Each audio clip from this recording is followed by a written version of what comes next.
Good afternoon, everyone.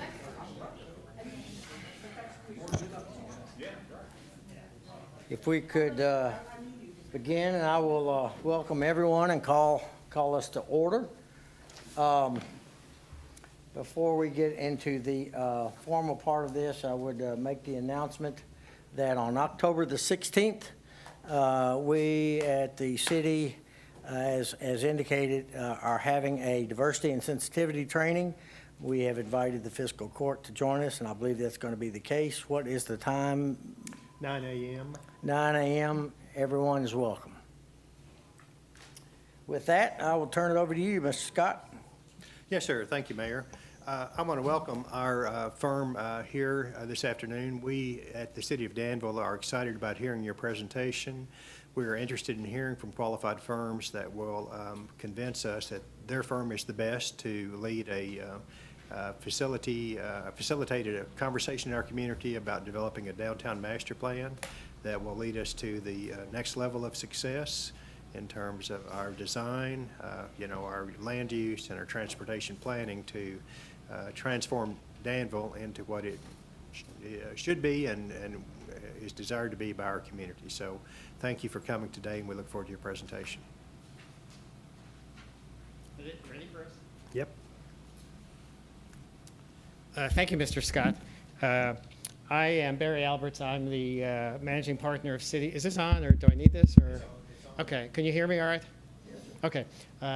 I'm the managing partner of City Visions Associates. We are the lead consultant on this effort, and I appreciate your comments. And I think our role here, or hopefully our role, is to talk to you today about whether we're maybe the best, but more importantly, the most appropriate firm to work on this, given the issues. And as you said, I think the potential of downtown Danville is exciting, and we are excited to be here and hopefully be part of the process as you move forward on the master plan effort. We submitted our qualifications. We're not going to spend much time going over it.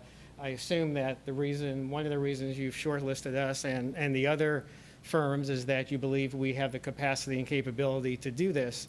But I think what we want to focus on today really is to talk about our approach. It's a little bit different perhaps than some others, how we look at these things, why the particular attributes of our firm and our team is appropriate for this particular exercise, and then to spend as much time as we have today to get into some of the issues and details and opportunities for Danville. So again, I am Barry Alberts from City Visions Associates.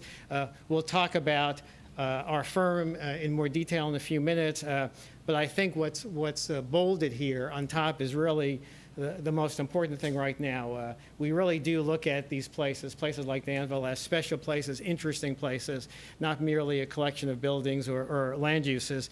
And we really want to make sure that if they are already special, which I think Danville is, that we can help make them even more special and more unique and drive as much business and development and activity into the downtown areas as we possibly can. With me today is John Carmen. You guys know John. He's been working here for a while. He's a native of Danville, and his participation, not only because of his firm's qualities, but the input he's given us as we try to get our hands around this has been invaluable to us. So, John, you want to make a few comments here? Thanks, Barry. John Carmen with Office Carmen. We have offices in Lexington and Louisville, and we have quite a history of working in Danville. And we know the community. We know what's going on for going back many, many years. I think what's important is that when I first found out about this project, I felt like that I needed to team with a company, with a firm that really could grasp the issues here in Danville and grasp not only the issues but the opportunities. So that's why I contacted Barry. We've integrated our services and our work together both in Louisville, and we'll talk a little bit about Frankfurt, but that's how we came together.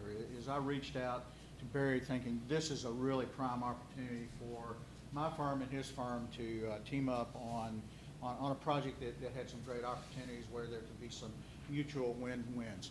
And many of you may know about our experience in Danville, but just a listing number of projects, whether it's with the school board or with a center college campus or projects with the city of Danville through the years.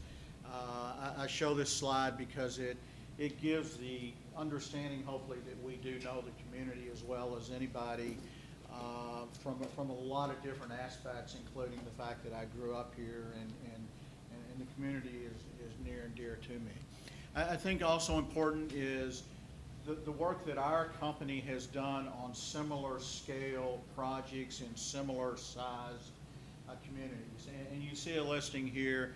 We have experience in not only communities similar size to Danville, but in communities like Lexington or Louisville, working on a variety of different urban design and planning projects that have parallel issues, whether it be placemaking or connectivity or transportation corridors, or really just sustaining downtown. So I think that's important that we can bring our talents together and integrate with Karen and Barry.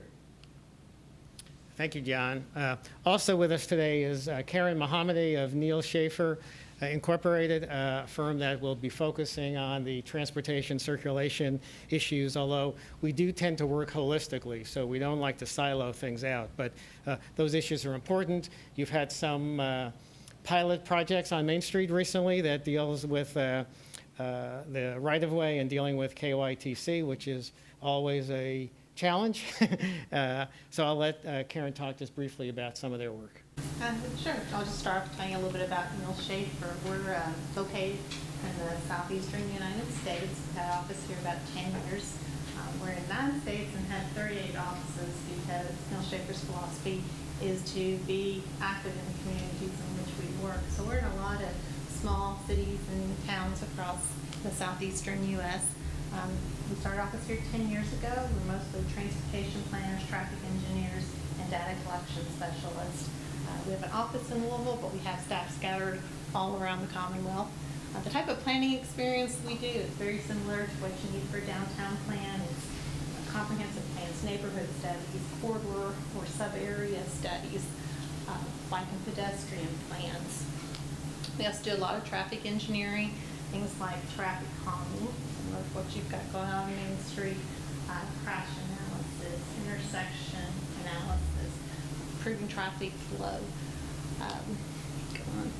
We actually do a lot of traffic engineering work with small governments. We have on-call contracts where we actually serve as their traffic engineers, so if we'll get, say, development planning in, we'll review that, see if it's accurate, if it meets safety standards, and then we'll also go and advocate on their behalf with transportation cabinets. Sometimes the transportation cabinet will say, we think the project's fine, and we'll be like, no, not so fast. You know, we have some issues with this. So we'll do that. We have some contracts with the state. We actually did this one.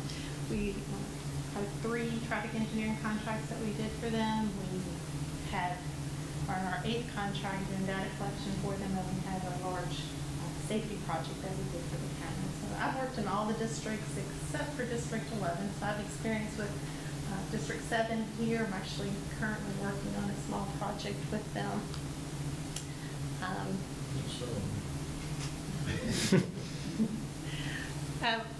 One of the other things that I mentioned, how we have staff kind of scattered everywhere. I'm actually from Bardstown, Kentucky, so you know, I have that small town upbringing, but so do most of our staff. I have staff in Versailles, in Frankfort, Simpsonville, and Bowling Green. So we kind of get that what works in Louisville or Lexington doesn't work in Bardstown or Danville, that plans need to be based on the goals of those communities.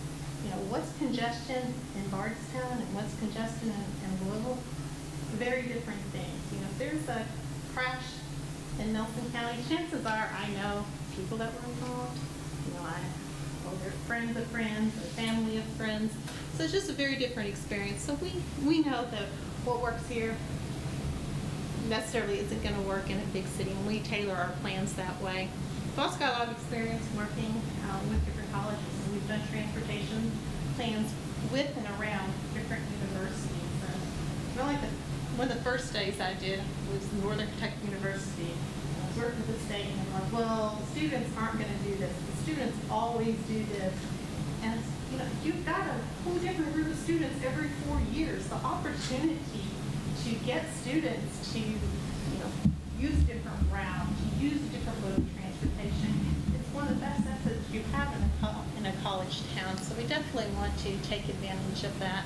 This last slide is just some of our capabilities and what we could do to help assist with the downtown. Thank you, Karen. So let's talk a little bit about City Visions Associates. Who are we?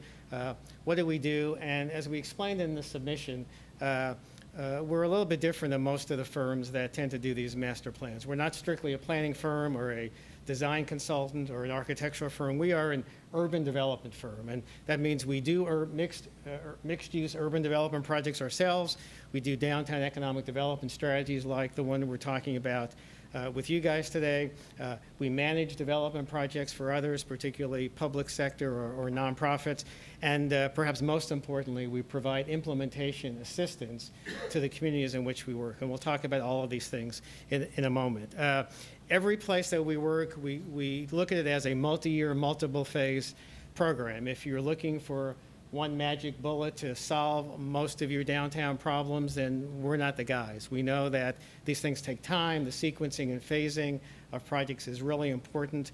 You want to build markets over time, and we try to look for things that are most viable to put into place in the right sequence so that one leads to the next and leads to the next. We are also, everything we do is development focused. If it doesn't lead to an improved environment for development or activity or investment, it's not likely to be a very useful initiative or strategic element. We pay lots of attention to the public realm, attractive streetscapes, to looking at parking, looking at open spaces, looking at retail opportunities. Those are all important. But unless they're integrated into a viable development-based economic development strategy, they're going to be disappointing in terms of their results. So we work on individual buildings, we work in districts, on large development tracts, and downtown cores, urban neighborhoods. In some cases, we work in large buildings. This is a former mental hospital in Buffalo that's been vacant for 30 years until the first phase of its redevelopment opened 18 months ago. But even on something like this, we look at understandable, realistic chunks that can be done, putting together the right financing package and making sure that over time this builds into an increase in activity and investment into the downtown. We look at complete downtowns like we were doing here and this example in Owensboro. And everything we do, we really focus on the quality, the character, the authenticity of the place. It's important not just in our view because it makes the town charming, but it really is a very key element of an economic development strategy. So in communities where there is a strong sense of authenticity and character, and we believe that's the case in Danville, you'll see that whatever we wind up suggesting as part of the strategy reinforces and celebrates the character and the authenticity of place. And at the end result really needs to be a high level of activity. A lot of people say, well, when you do these strategies, what's the goal? What is the end product? And while there are a lot of specific projects and recommendations and actions, at the end of the day, you want to drive as much activity as you can into downtown. If you can hit a critical mass, fine, but certainly moving towards that goal is really important to everything we do. So in all of our work, our goal is to activate the downtown, to strengthen markets, particularly in places where some of the markets like downtown residential might be not as strong as we hope, and to look for catalytic investment. We try to, in every strategic planning effort we undertake, to find projects that can begin to catalyze the types of things that the community wants, in many cases before even we finalize the development plan. So you'll see that over and over again as we show some of our examples in a minute. Don't worry, I'm not going to read the cover letter. Hopefully you've already read it, but I want to point out some of the key points we made in that cover letter because I think it gives you a better sense of who exactly we are. As I said, our approach is to look for a viable, action-oriented strategic development plan. Not just a nice plan that's got pretty pictures and a list of, gee, we hope this will happen someday, but very specific action-oriented strategies. Because we undertake urban development projects ourselves, we understand that, what it takes to do that, and that understanding is infused into our planning from day one. All of the work that we do with you in collaboration, all the potential improvement strategic elements we look at need to be grounded in the realities of urban economic development. If it doesn't make sense financially, then there's no sense spending a lot of time working on it. Or if it needs some assistance because it's a good project but the markets aren't there, then we spend time right from the beginning figuring out how those things can be integrated into the system. Our focus on downtown strategic development is not merely just one thing we do, it's the only thing we do. So we understand downtowns, we understand it because of our development work, because of our planning work. We know how downtowns work, and particularly in communities the size of Danville, where we have a lot of experience, we understand what strategic actions could be done to begin to move the needle in the proper direction. The best measure of anything that we do or any other of the firms that you talk to really should be in whether the results have been implemented and what are the impacts of those results. We're very proud of our record. We're still working in most of the places where we've been engaged to help them continue to implement the recommendations of the plan, and the results have been very positive in almost all cases. Your RFP calls for the creation of a master plan and vision for downtown Danville. And you may have noticed by now that I refer to this effort mostly as a development strategy or as an action-driven development strategy. This isn't just a semantic difference. A plan tends to be a more passive document, one that makes recommendations, and hopefully others will respond to that, whereas a development strategy really does look to move forward proactively a number of initiatives that you can take or the private sector can take, or more likely some public-private partnership can be put together to start moving those things forward. And as we said, the goal is to increase activity because activity drives investment. If there's a downtown with little activity and not much happening on the street, those who might be interested in investing are going to take a second look and say, what's happening here or what's not happening? So the best economic development tool is more activity in and around the downtown area. This is not to say that a vision isn't important or that our efforts do not involve bold visions. Just the contrary is the case. But again, it does mean that there's nothing more frustrating than a great community vision that bears little connection to the ability to carry it out or the economic market in which it exists. So we try to balance those things as we work through the elements of this plan. So how do we do this? Well, first, we are a firm, as I said, steeped in an understanding of urban development. And even though we're a small firm, we have within it capacity and expertise in all of these areas. We like to work in places where we can bring together in-house many of these elements that ultimately are going to be important in determining if this makes sense or not. We're not a big fan of a lot of third-party consultants where you're bringing somebody to do a market study or you're bringing somebody to look at development feasibility. That has to happen right up front. And it has to happen through the people who are working here every day with you.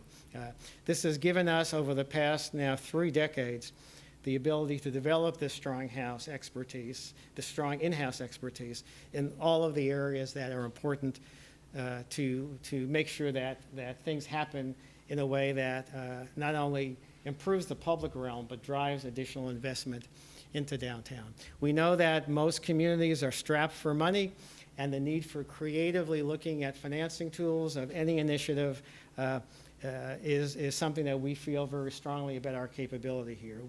Almost every project that we do or we put together is a public-private partnership in some form or another. And when there are traditional financing tools that just don't work, oftentimes we create actually or help the communities create new tools that can bridge the gap between market rate economics and the need to make something work in a city like Danville.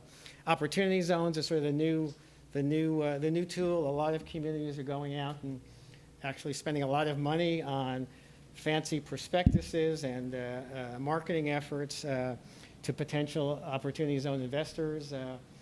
That's okay, but we don't really feel that's important or that's really the best approach. We have created our own opportunity zone funds because we know that investors are looking for specific projects with people they're comfortable to, and we're using these opportunity zone funds to drive investors who are interested in opportunity zones into the communities in which we work. Why is all this important? Well, when we're looking at a development or a redevelopment scenario for a downtown or a district or a series of land uses or infill projects, we can look at it in a way that we would as if we were the master developer. So in this case, this project is a 6 square block area in downtown Louisville, where we have developed a master plan. We know all of these pieces work because we're doing them. So we understand what works here and what doesn't work here. Whether it's a 6 block area or, in the case of Paducah, a really key downtown block right in the heart of its historic district that's sat vacant for years. We did a master planning study for them, and now we are working on the development of this block, which includes a hotel, a residential, retail space, event space, and public park space. There's lots of ways to design this kind of facility or this kind of block, but designing it in a way that we know will work from an economic development point of view is value we can provide to you.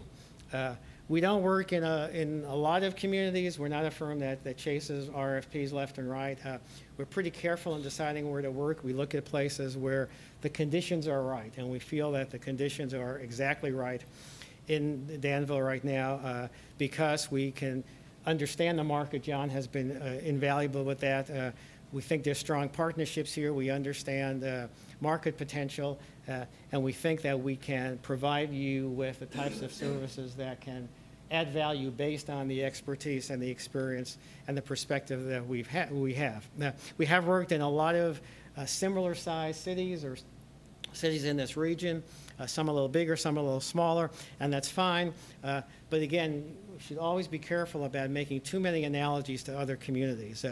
Our work is really always tailored to the market, the size, the culture of downtown. We learn about that, we understand that, and then that drives what we do in terms of helping craft the different elements of a master development strategy. We do that in part because we're here a lot. It's us that will be here working on this project. We don't delegate out to junior staffers. We as principals carry out the on-the-ground effort.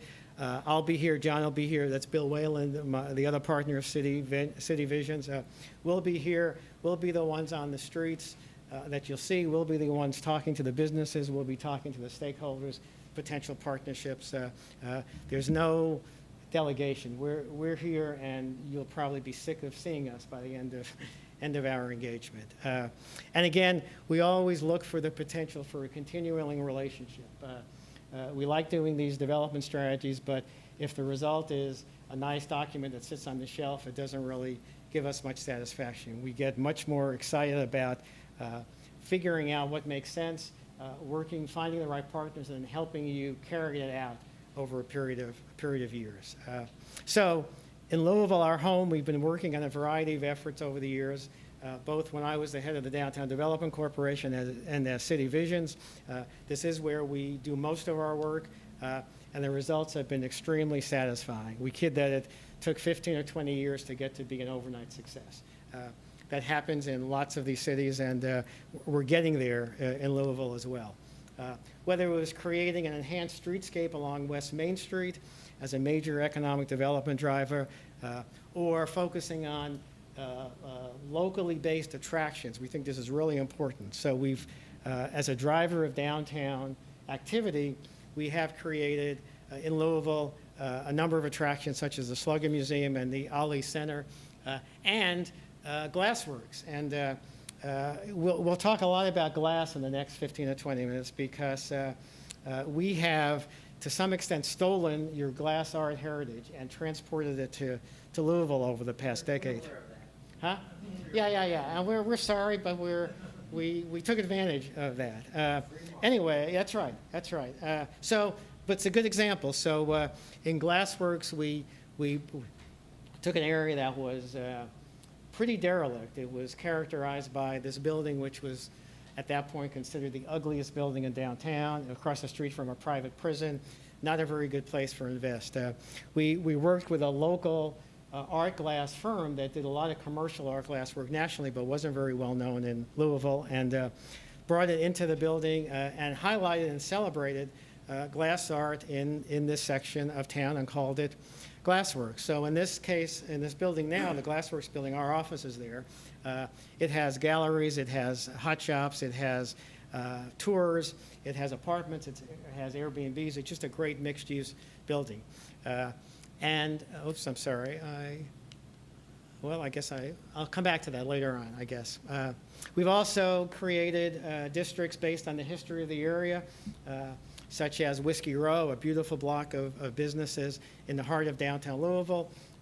We also look at mixed use as a really important component of any of these redevelopment strategies, particularly when any one market is not particularly strong. So the Henry Clay, which was an old Elks Club building in Louisville, was vacant for 17 years, was in pretty rough shape in terms of its deterioration. We came in, renovated the building, and put in as many uses as we could. And it's become a sort of a poster child for mixed-use buildings. It's on 4th Street, yeah, 4th and Chestnut Street. We brought as many activities as we can to make this building a destination for activity, and then assembled about a half a block around it, you'll see on this slide, to really bring this area out to its full potential and to really activate the space. And it's a great project, beautiful spaces inside. We understand the importance of hotels as a very strong component of catalyzing downtown activity. We notice there's not a downtown hotel in Danville, and we think it's something that should be looked at. We spoke to Jennifer about it the other day, and there have been some studies. We'll talk about that. But certainly another piece of this mixed-use zone has been the creation of a hotel and a really cool rooftop bar.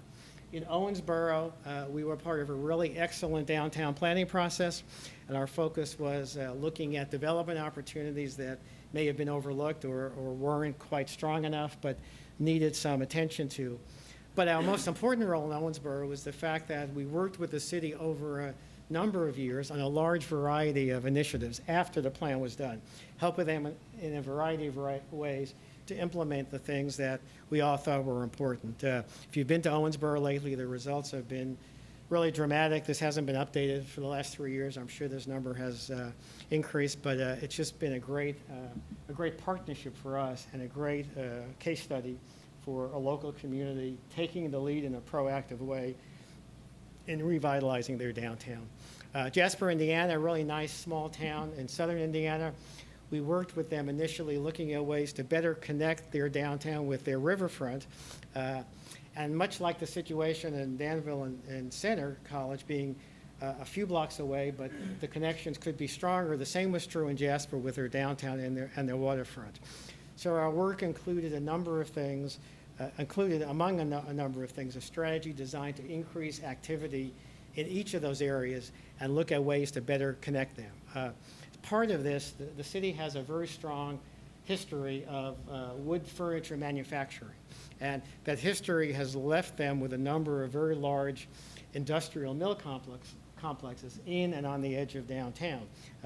The city assumed that those needed to be demolished because they were deteriorating and a detriment to the community. But before those decisions were made, we said, let's take a look at them, see if they have redevelopment potential.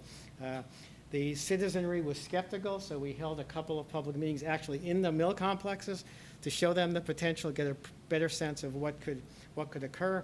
And our final plan included not only sort of the typical downtown plan recommendations for parking and streetscape and those things, but also development concepts for some of these areas, some of these complexes that we thought were important. And we began to move them forward with the community while we were working on the project.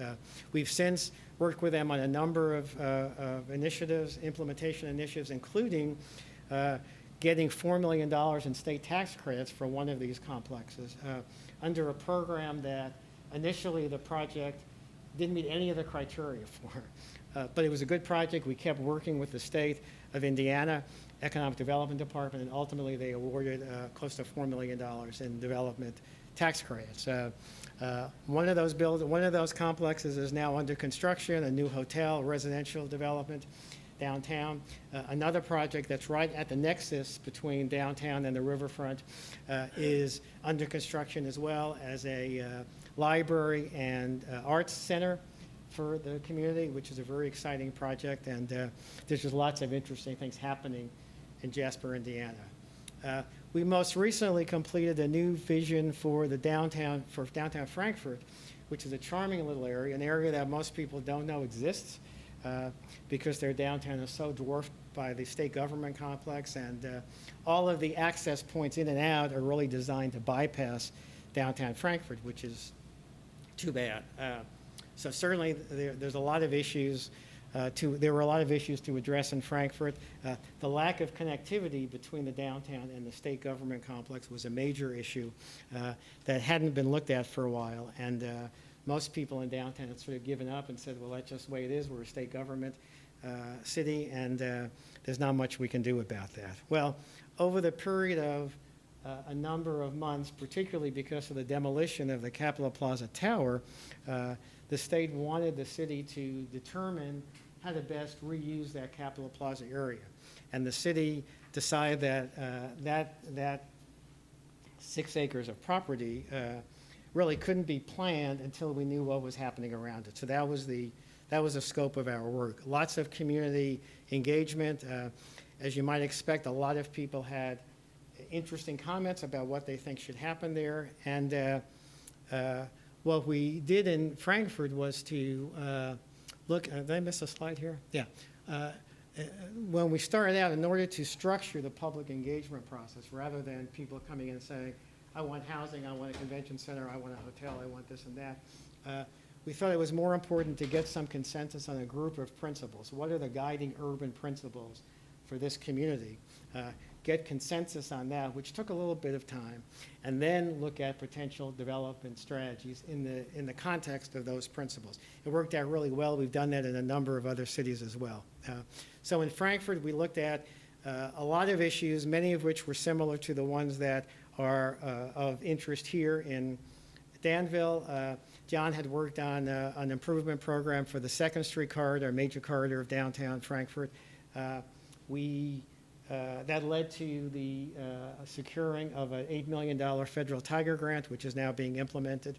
And then we also, as I said, looked at improved access into and out of Frankfurt because it just was hard to, if you guys have been to Frankfurt, it's hard to get into downtown Frankfurt. It's easy to get to the state office buildings, hard to get into downtown. And some of the decisions that were made by state government over time had overlooked that impact of downtown Frankfurt. There's also 200,000 visitors a year going to Buffalo Trace, and the signage from Buffalo Trace into Frankfurt directs people around downtown, not through it. So we looked at all of those issues in terms of one-way streets and two-way streets and where we attract people and where we move people to. And one of the things that was interesting was that they had looked, for example, of making their Main Street two-way. A couple of years ago, big controversy, they turned out not to do it. We looked at it again as a way to improve the entrance as a new attractive gateway into downtown. So right now, if you're coming down from Buffalo Trace and you want to get into downtown Frankfurt, this is what you face at the connecting point on the left. If Main Street was changed to two-way on the right, this is what you see, and you go through a beautiful historic district in downtown Frankfurt. Looking at it that way, the city said, that makes a lot of sense, and they're in the process now of changing that street into a two-way situation. In Frankfurt, as well as some of the other cities that we work, our final product is not, we do a nice report that you always have to do, but we like to do things that are more easily understood and customer-friendly. So in Frankfurt, we did a poster, and I have a copy of it here, and you can look at it later, that can be folded up and given out to people or put up in the storefronts so that people can easily understand what the recommendations are and see how we're doing, as opposed to flipping through a 100-page report. We like doing this. We've done this in many other communities as well. And here again in downtown Frankfurt, while we were working on the project, or the 8 months since we completed it, a number of projects were underway and are underway. I was there at lunch today talking to them about continuing to help them implement some of these projects. You can see a real difference in downtown Frankfurt. One other project that I want to just mention briefly is this project in Buffalo. It's not at all analogous to Danville, other than the fact that the vacant property that encompasses this former state mental hospital was about the same size as all of downtown Danville. But it's been a great project to work on, and it embodies many of the attributes of how we work. It's a massive building, a massive set of grounds. It required lots of non-traditional ways of looking at redevelopment and refinancing. We were initially brought in to look at a development plan for the building. We suggested a boutique hotel. They had told us that they had done 3 or 4 market studies for hotels, and none of them were very positive. We looked at those market studies and said, these are market studies for the whole downtown, but this particular submarket, because it was close to a university, because it was close to museums, we think there's a real opportunity here. And we spent some time talking to the university, talking to the hospitals that are nearby about their demand, and the result was a development program that included a number of ways to build this initial boutique hotel, including securing $15 million in state and federal tax credits. So we're happy to say that the first phase of this project, the Hotel Henry, an 88-room boutique hotel, opened in 2018. On the left is one of the mental ward corridors before renovation. On the right is the hotel property now. It's just a beautiful project, and we're pleased that last year it won the national award as the best preservation project in the country. And we're now continuing to work in Buffalo on the second and third phases of that project. So now let's talk about Danville. We have a few minutes left. I'm sorry it's taken so long. Danville, and let's talk specifically about downtown Danville. Downtown Danville is a charming community. You guys know that. Other people have found that out or are finding that out. There's been a lot of really good press about the charm and the quality and the uniqueness of Danville. We think this quote actually stands out, talking about the fact that even though it's a robust community, you've still maintained the small town charm of your historic architecture. We think it says this quite well. There's lots of assets here to build upon. We always tend to look first at assets of a community. Find the assets, find the healthiest edges of the community, and build out from there. We spend a lot of time defining these assets, looking at the challenges, and if the assets outweigh the challenges, if the list is longer, then it means there's a lot of potential here, and you've got really good bones. Downtown Danville, you guys have a lot of assets. We had trouble fitting them all on the page, but there's a real strength of base here in terms of why downtown is charming, why downtown is robust, and why there are there's greater potential to optimize that activity. The challenges for downtown are not that bad compared to many other cities. It's a manageable list. We have gotten some of these, and this is just an initial list, but certainly your RFP laid out some of them. John has been very helpful in talking to us about some of the challenges. I spent some time last week talking to Brian at Center College and Jenna from the Visitor Bureau to learn more about some of the issues here. So we think we have a good start in terms of understanding the challenges here. But overall, it's fairly manageable list. We're excited about that. And again, the thing that is most important is to still get to a critical mass of activity downtown for all the reasons we discussed earlier. This was a list of issues that you gave us in the RFP as a start. Again, it's a good list. They're all things that need to be addressed. They're all things that Karen and John and I have addressed in one way or other in past projects. Parking, for example, one of my jobs at the city was to oversee the parking system in downtown Louisville, and we did find a photo that suggests you guys had looked at some pretty interesting parking management systems in the past in terms of where cars were parked. So parking is important, we can deal with parking. We've also dealt with wayfinding and branding to try to show, even before you get into downtown, why a certain community like Paducah is a special place that you're going to find.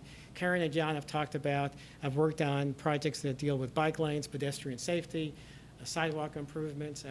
John, again, has been very involved, obviously, in the wayfinding and branding projects. So we individually have dealt with many of these projects. John, in particular, in Mount Sterling and Corbin and other places, comparable sized cities, have dealt with similar issues in total. I don't know if you want to add anything to that, but these are issues that all of us deal with on a day-to-day basis. And the same is true in terms of some of the work that Karen has done in other similar sized cities. So we understand the issues that you laid out. We understand the issues that need to be addressed. In addition, if you have read through our submission, you know that we have suggested that there are other opportunities, some of which are existing challenges, but many of which are things that we think can add to the potential of downtown Danville, particularly in terms of attracting more activity and more development potential. Certainly, the connection between center and downtown is really important. You guys know that. We know that. There's opportunities on Main Street. We think there are opportunities on Broadway and particularly Walnut Street from the Norton Center into downtown. John has done a little bit of work in terms of looking at where some of these potential opportunities might lie. Do you want to talk briefly Well, about this? I think the downtown is more than just Main Street, and I think just quickly to emphasize that downtown includes a lot of surrounding areas, and I think it's important that we begin to integrate Center College into the conversation so that there really isn't an edge. That we want to blur that edge and make sure there's good connectivity. There's good opportunities for gateways into the community, which become part of the placemaking and part of the public realm. So there's plenty of opportunities to be looking at gateways to really expand and sustain the downtown area, looking at the corridors in and out of the community. Do we convert the one ways back to two ways, similar to what we have just done in downtown Frankfurt, but that's not a recommendation. That's just saying that we need to be looking at those kinds of corridor and transportation issues. Okay, thank you, John. So we also understand that residential development, getting more people living in downtown and in the surrounding neighborhoods is critical. Every project we work on, whether it's a development project or a planning project, has a strong residential component. Again, we've looked at ways to increase the market or jumpstart the market, but there's nothing more important to a downtown as a vibrant amount of people living in downtown and certainly living in the neighborhoods where downtown is their neighborhood. We also think it's important to, in anything that we do or you do, that we build strong partnerships. And in every community, there are a host of entities that are potential partners. And we're not talking about partners in the sense of just making a charitable contribution or providing some pro bono work. It's really looking at investing in ways that there's a return to those partners, whether it's a financial return or more business or it meets a need that they might have.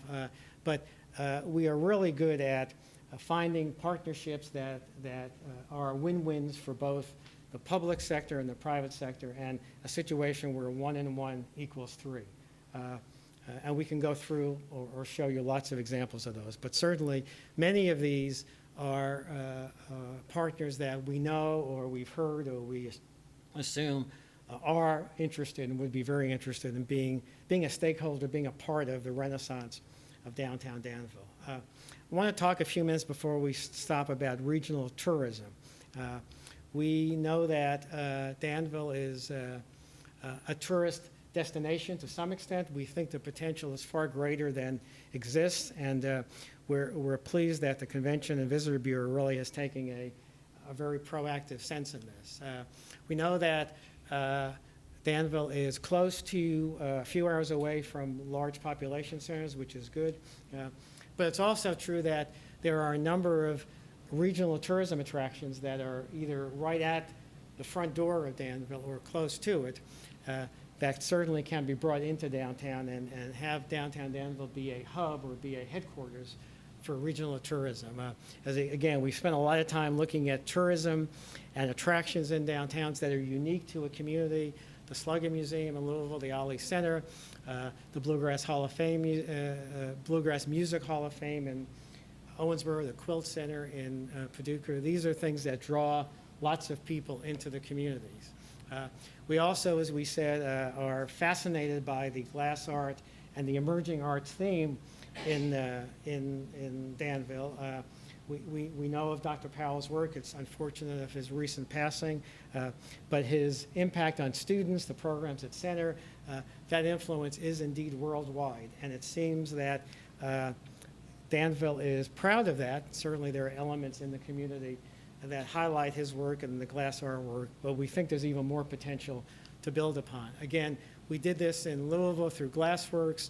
The building has become a mecca for attracting people. We get over 50,000 people at the Glassworks, at the hot shop, blowing Christmas ornaments, blowing beer steins on St. Patrick's Day, doing gifts for their wedding parties, and we've used tourism tax credits as part of the funding mechanisms for that. We've also marketed this part of downtown as a really cool and at the same time a really hot place.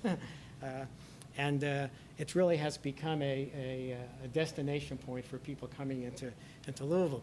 We've also infused the glass art theme into a lot of the public realm and the streetscape and the public amenities in the area. So whether it's fountains or whether it's street lights or whether it's glass fixtures above pedestrian connectors, as people go through that part of town, they see images and they see reflections of glass arts that says this is important to the community. We now have conventions that come to Louisville. We have lots of tourists. It's become a really good economic development driver for our community. Sunday's paper had an announcement of this exhibition of Dr. Powell's work at Maker's Mark, which again points to the attraction for this type of artistic element. It said that the exhibition will last until I think the end of October, and I guess our question is what happens after that? Why shouldn't it be exhibited permanently in downtown Danville? I'm sure there are issues with estates and estate planning and things, but this really is a unique opportunity for Danville, and as you said, we took it, but you need to take it back because this is where it belongs. Speaking of Maker's Mark, bourbon is something that you guys are focusing on, like many other places in the state. The bourbon industry continues to explode as a tourist destination, and it's interesting that the interest in bourbon now, bourbon tourism, is as much sort of smaller, more differentiated distilleries than just the big six or the big seven. Wilderness Trail certainly falls into this category, as does Amber Bev, and we heard that there's another distillery in process. So you're doing all the right things. We have a lot of experience dealing with bourbon tourism. We focused on the Bourbon District program in downtown Louisville. We've done a lot in Frankfurt the last year in terms of bourbon tourism. You guys still need some other elements here that aren't quite here yet, more bourbon bars, certainly a hotel that reflects that, but it's another great opportunity to drive growth and activity into the downtown. We're also intrigued by the rich African-American history in Danville. This is clearly part of the heritage of the community, and it needs to be highlighted and incorporated into both its identity as well as another source of cultural tourism. It's nice to see this beginning to happen, and we believe the Second Street District, if we are selected to work with you, would be something that we would give particular attention to as part of the master planning effort. So we're here to talk about downtown development, and we're talking about tourism and branding and lots of things that aren't traditional elements. But again, if the goal is to drive activity into downtown, we believe these are great opportunities to do so, and also to reinforce the brand of the community. You certainly are proud of the history of Danville. You're proud of Danville's role in the history of Kentucky. Is this the brand that you guys want to embrace? If it is, great. If there are others, that's great too. We're not here to tell you what to brand yourselves at, but we are here to say that whatever that brand is, infusing it, embedding it into the community's public realm is a really good way to reinforce that brand. We've done that in West Main Street in Louisville, and then this is our historic cast iron district. It was in pretty rough shape in the 90s. We developed a fairly extensive streetscape and roadway program to give respect to the character of the buildings, not to take away from it. It's become a good way to show the private sector that the city is willing to invest in this area because it's important, and therefore encourage the private sector to do it as well. We've tried to incorporate elements of the history of the street in various ways. Along the street, Louisville, Kentucky has a history of walking sticks, so we commission artists to conduct and to craft cast iron walking sticks to serve as our tree guards, and each one of them reflects the history of that particular portion of Main Street. We've done the same thing with the coal covers that were existing in the street, used that as our tree grates, and incorporated public art elements all along the street to both highlight certain aspects of this part of the city, whether it's a baseball bat or a tornado that occurred here years ago, or simple elements like bike racks. But we've infused this throughout the street, so you have a very lovely streetscape, much nicer than it was, but it also talks about the things that are important and shows people what's important to the community. Mr. Alberts, I'd like to give the commission, if you don't mind, I'd like to ask the commission if we want to ask questions at this time, or do you want to continue on? I think we do need to be mindful of our time. What's your desire? Don't all speak up at once. We're almost done, so. That's fine. I understand we're taking a lot of time, and we do want to get to questions, so we'll make this quick. So anyway, the point we were just making here is that whether it's in Louisville or in Paducah, where we looked at the streetscape in terms of their quilting traditions and their public art programs, including a really clever marketing campaign, or in Jasper, where their wood furniture heritage became a way to design interesting wood benches in the courthouse square, or even in Winchester, where their challenge, which was one side of their downtown street being 5 feet higher than the other, we transformed that into an opportunity to celebrate that as a public promenade, linear park that is very unusual for a downtown area. And we also think it's important to do some fun things as well, so it's not just, these historic districts are not just somber, but they are pleasant and fun and unexpected. So next to the giant bat is a glass company that put a faux window in with a baseball breaking through the window. We've done fiberglass trolls under the bridge. You guys have done some really clever things with the Brass Band Festival, and they're great opportunities. The last thing we just want to mention briefly is the School for the Deaf. Again, we don't know if it's something that you want us to look at or not look at, but it is a major aspect of downtown Danville, both the existing school that's still very active and the vacant building. As you see, we're very comfortable looking at vacant buildings, old historic buildings. Again, we just finished working with the state finance cabinet to look at ways to partner with them as a community, and we certainly would be interested in talking to you about what we might do or what you might want us to look at in terms of the school for the deaf property. So I'm sorry, Mayor, that we've taken so long, but obviously we're proud of what we do, and wanted to try to explain our approach as best we could in the time we have. Yeah, rightfully so. Appreciate that. Questions?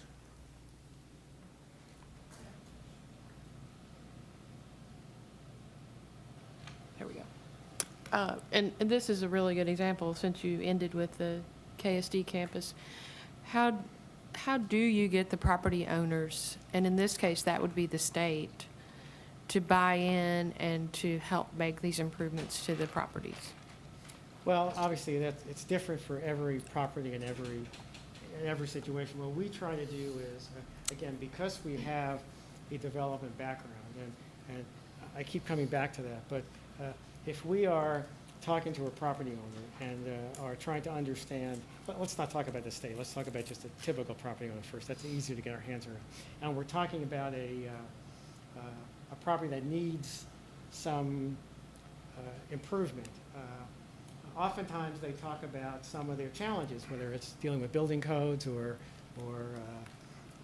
the lack of capital or the markets being not very strong or whatever it is. Because we have done development in those types of situations, we're able to talk to those owners in a way that helps them. So I'll use an example in Frankfurt. So in Frankfurt, there was a property that has been vacant for a while, was on the market. The owner couldn't get a price that he wanted for the property. We sat down and we built a relationship with him and began to look at the possibility of using historic tax credits, which he didn't really have much experience with. We talked about perhaps putting the building in as opposed to selling it, which dealt with capital gain issues. So we're able to address his concerns in a way that in that case was successful, ultimately led him to ask us to help him find a partner to redevelop that building. That building is being reconverted now as an Airbnb. State's a little bit different because they have obviously procurement practices as well. But what we found oftentimes is that, and this is probably analogous situation, is that Buffalo building, which is a large building. The state didn't really want to maintain that building anymore. You know, it was costing a lot of money. They didn't know what to do with it, so we suggested, in that case, we worked with the nonprofit that was set up in Buffalo to look at that building, to develop a way that it could be offloaded from the state, which included some money from the state to deal with environmental issues and some of the things that, because they hadn't maintained it for 30 years. But we try to find a solution to what the property owners' issues are, as opposed to sort of shaming them into, you know, this is what you should do. So it's different in every situation, but it points again to the fact that, you know, in a city like Danville, which is not very big, you know, if we were working on this, by the third month, we will have spoken to hopefully every property owner downtown, or at least properties that are problem properties. You can't get that just by doing a market study or sort of doing some generality. So we really like to be there every day, having those discussions as a potential, not that we would be the developer, but understanding their situation as opposed to making them feel guilty about it. It's just to follow up to KSD specifically being a state-owned property. I know that they are very proactively looking for collaboration. So, of course, they're spread out all over the state. I think Danville, and we could help with that, very proactively goes to the finance cabinet, talks with Secretary Landon or whoever it may be in the next administration, and tell them how the city and or the county could become a partner with them to really kind of save them on this property, because the state has been looking for a way to deal with KSD for many years. And, you know, if I can just add one quick comment, it's not just private property.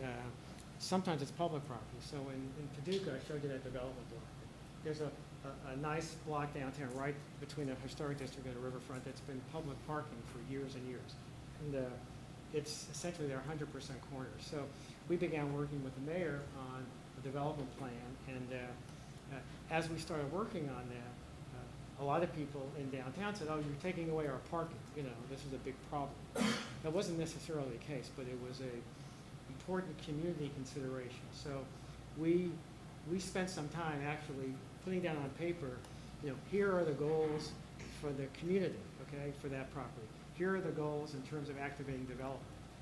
Where are their conflicts? Where are there things that can be integrated in a way so that we deal with both? And we're still working on it. There's still a lot of people that are upset about taking away their parking, but we're reducing their parking, we're not taking it away. But being able to explain that there's a development role and a sort of public citizenry, what's best for the community role, and how you make those things come together. We're pretty transparent in terms of how we look at these.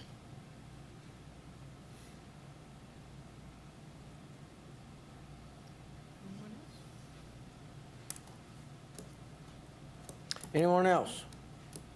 I have a quick one. been your most disappointing project to date, and why? I would say that, oh, that's a really good question. So we did some work in, we did work in, a lot of work in Winchester. We showed you some of the examples. And they are moving slower than we had hoped, partially because and is there people from the press here? To be careful. Their leadership was not necessarily a proactive mode. They've been there a long time. The city manager had been there for 30 years. And there were people in the community that wanted to see changes, wanted to deal with things in a more proactive way, but a lot of the leadership basically said, we're doing okay. And they'll get there eventually. We are moving forward on the High Side project, which everybody likes.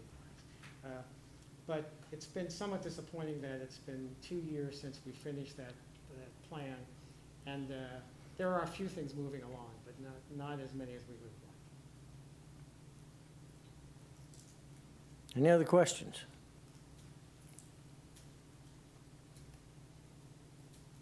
I think not. Thank you very much for your most thorough presentation, your time and travel here. And I'm sure if we have any further questions, we know how to reach one of you pretty easily anyway. You can reach either of us pretty easily. We did bring, just in case you're interested, as we close up here, leave a copy of these large poster boards that we've Okay. done for a number of cities. And you can Great. take a look at them. Thank you. Thank you very much. Thank you. Safe travels going home.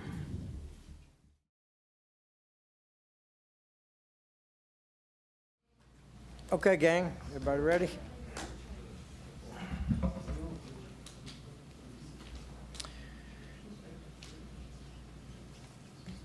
Welcome, folks from Bravura. We're glad to have you. Without further ado, the show is yours. Okay, great. Who's got the clicker? There it is.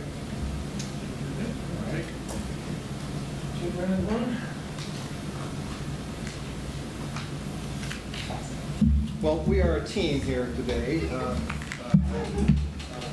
Jim Walters with Bravura. Who's that microphone, Jim? Huh? The microphone? Oh, okay.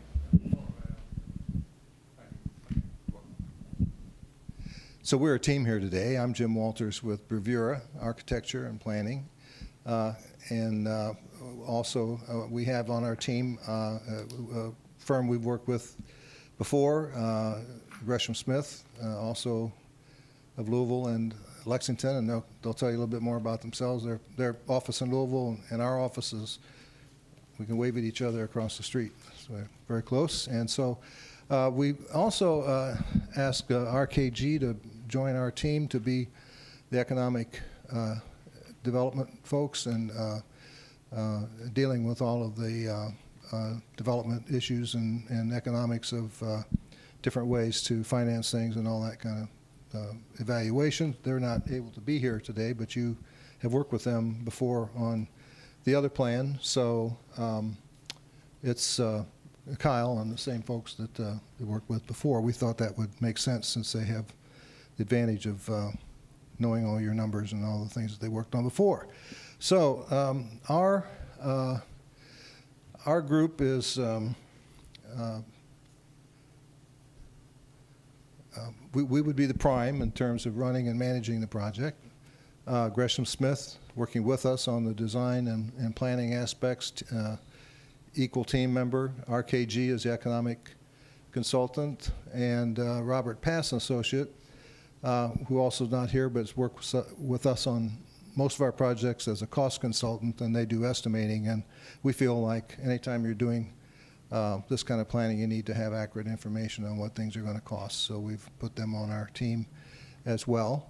Bravura has been around for 27 years. We've worked on many very large projects. They're local infrastructure projects, Louisville Waterfront Park, many of the major buildings in downtown, 4th Street Live, and Muhammad Ali Center, and Waterfront Park Place, the condominium tower. So we've had a lot of experience in planning and working with the economics of getting things done and bringing activity downtown. This project is a 4,000-acre park on the outer edge of Jefferson County that we just completed a year ago. It's an incredible 21st century park that's very innovative and is connecting an area that is 20 miles long. And so it's quite a success. It's been open now, fully open for a year, and it had 3.2 million visitors that last year. We've worked on master plans in many different settings, and have a lot of experience in working with diverse groups of interests and bringing people together to get things done and be able to build support and consensus for projects to get them accomplished. And that's been kind of what we're known for and why we're called in on a lot of very contentious projects where nobody gets along, and we try to help move things forward. We've done a lot of campus master plans, and we've done the interesting work. It's a project that we worked on together, and trying to bring some new thinking into the inner cities of Kentucky. And we're currently working on a master plan for Fort Herod over in your neighbor's backyard over here. Here, I'll click, thanks. So again, I'm Lewis Johnson. I'm a landscape architect by trade, but also an urban designer. I grew up in Louisville, went to school in Lexington. I had a lot of friends, really close friends actually, who I still hang out with, that went to Center. So I've been coming to Danville since I was younger. I work specifically out of our Louisville office, but I'm really leading our landscape architecture and planning studio for the Kentucky area, but we work regionally.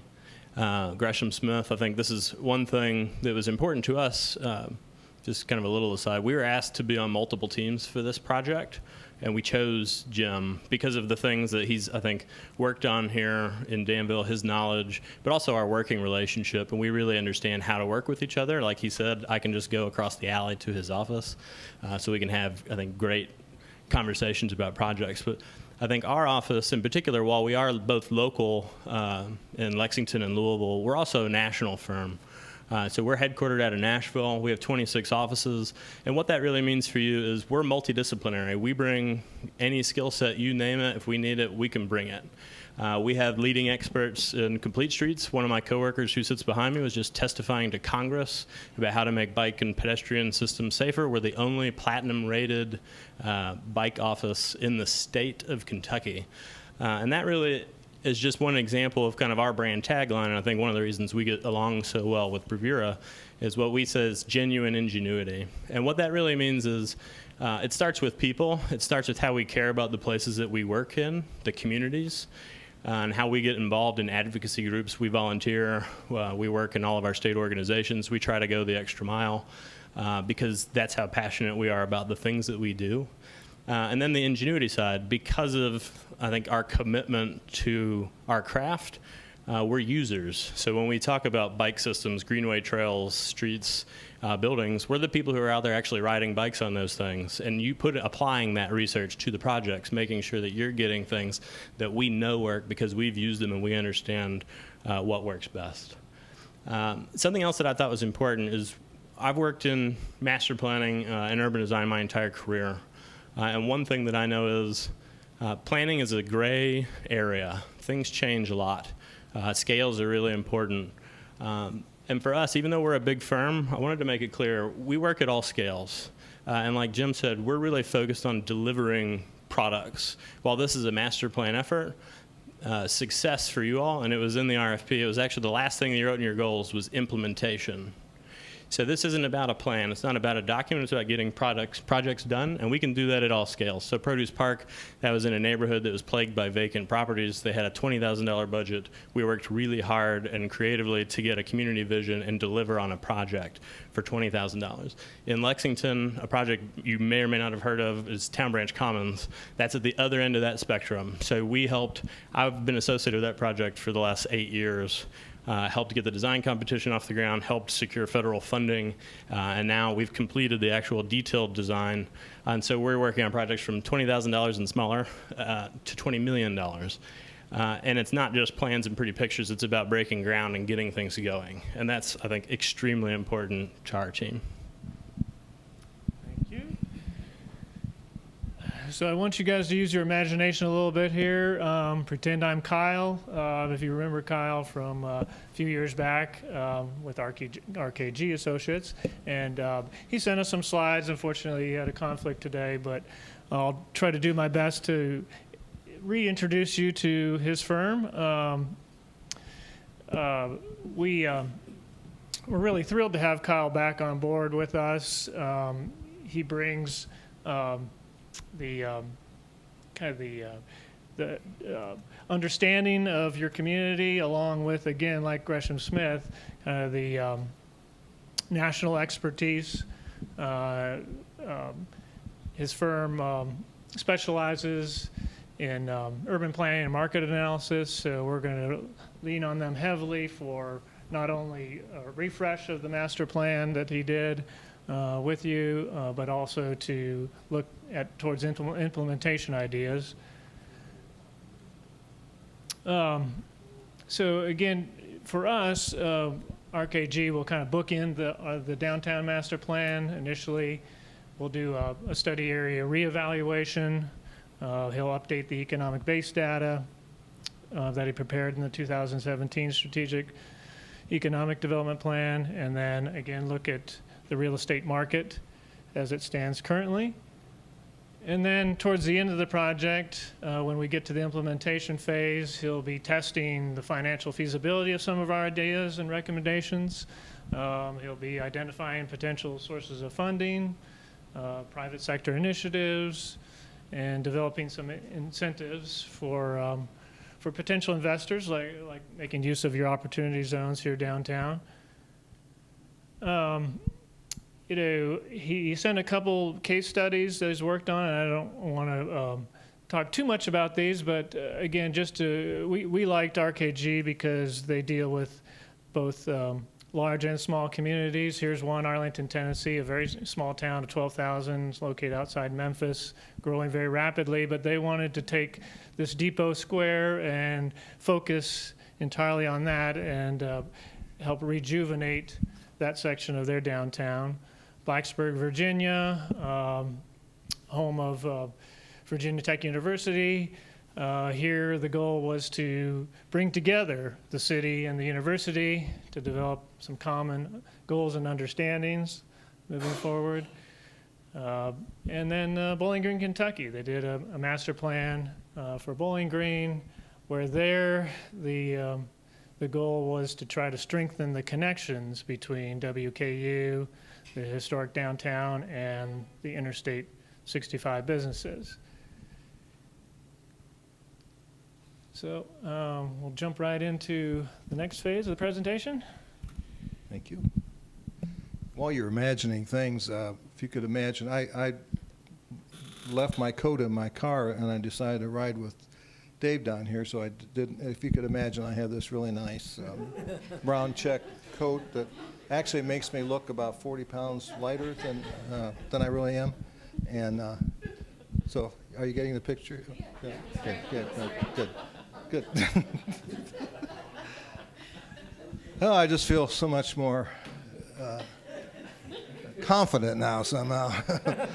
So, planning is important. You all have been planning for a long time and have done a lot of projects and have done a lot of things to improve the city. And we're certainly not here to tell you that your town is broken or anything like that, and you know that. Our first involvement was about 15 years ago, dealing with the the need for a parking structure, and so we're a part of planning for that and working with the different developers and entities and the hospital and so forth to try to get the bus system and everybody to try to get the project underway, and helped even with some of the bond financing issues and documentation for that. So I just bring that up as kind of an example of dealing with the people that had particular interest in developing these buildings, and the Heart of Danville folks who had a real concern about historic preservation and how one can succeed and make those things work. And I think that's what planning. When we say planning, I'm not a big fan of big, thick documents. I've done them, and we have followed them that other people have done. But the real issue is how you get it off the paper and into reality. And that's really done by getting those plans in people's heads and getting everybody trying to think of, oh, I could do that, or here's something we could do to achieve that goal and make that all work in the community. So what Lewis says, and I totally agree with, is that it's a matter of focusing energy. Now, my view of Danville is this, that you have a lot of initiatives and a lot of ideas going on. You have a lot of people interested in preservation. You have a lot of people trying to figure out how to program more things in the downtown. You have people interested in the creek and making it better. You have people interested in doing trails and paths and connectivity on things. What I would like to have the opportunity to do with you all is to bring that all together into one big plan and create the energy that gets it done. Because if it's done as one big idea, it'll be much more successful than if we keep chewing around the edges on a lot of little projects. And so I present to you today, kind of in that spirit, that how we would go along and how we would try to get things done. And so our plan would not only be deciding with you what to do and how to listen to you about what you really want to achieve, but also how to get it done. And my whole career over the past 4 years has been trying to get impossible projects done, get them funded, get them completed, and make people happy with the result. So everything starts with people.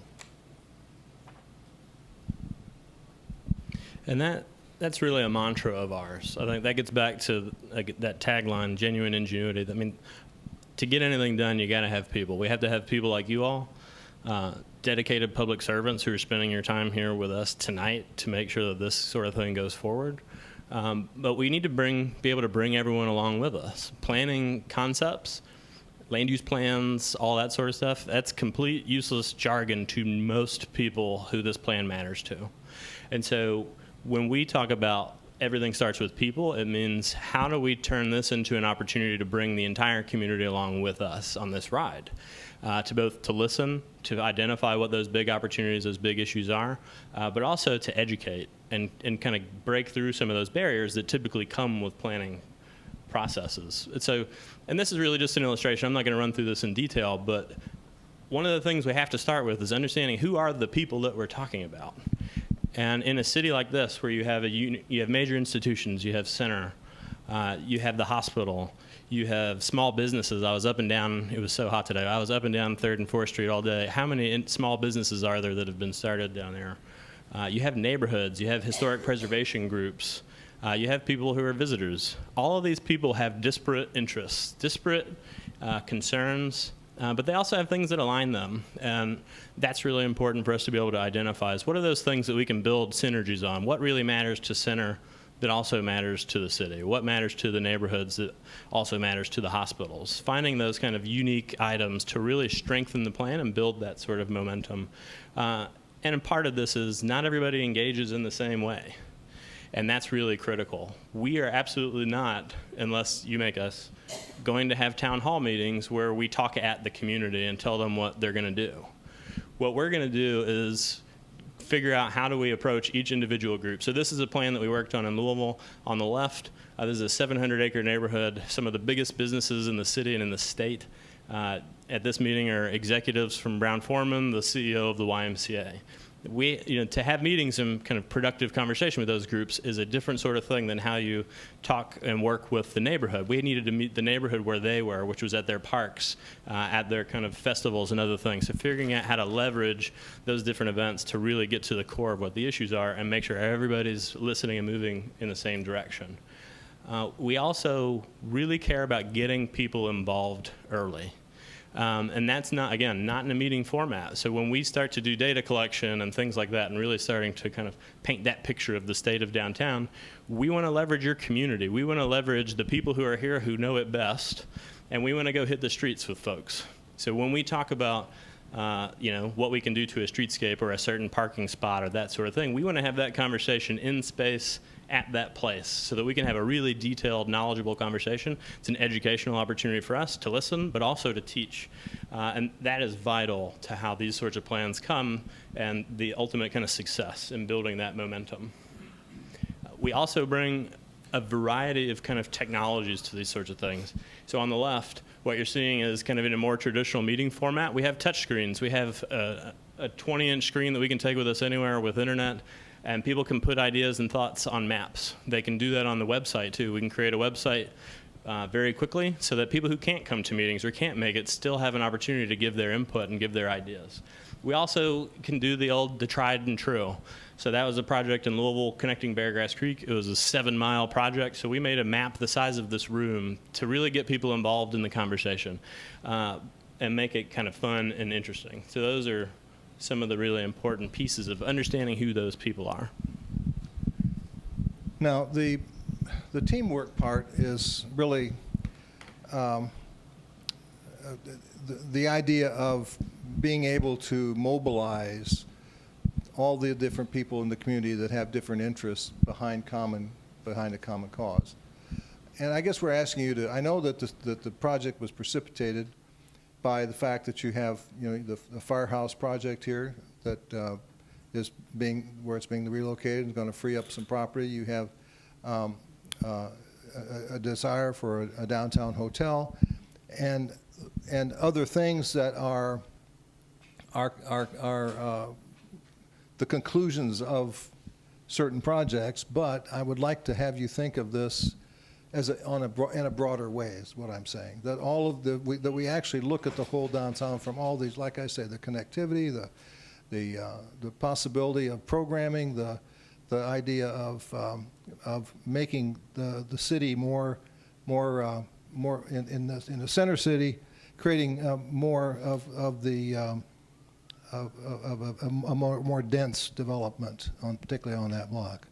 And I think that we'll show you some examples of that, but you have you have Center College, and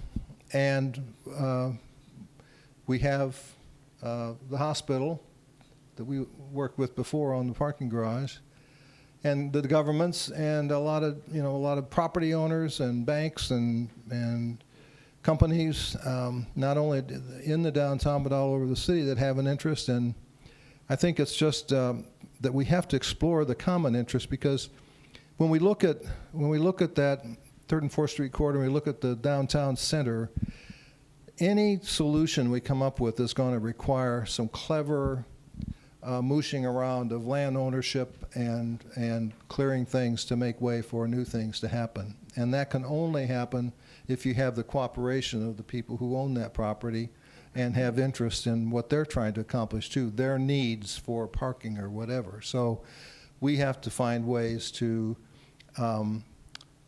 solve everybody's problem with whatever the end result is. And so it's like having the opportunity to, as we laughed the other day, spending the same dollar 3 times to try to get a great achievement that everybody can participate in and be the benefit of.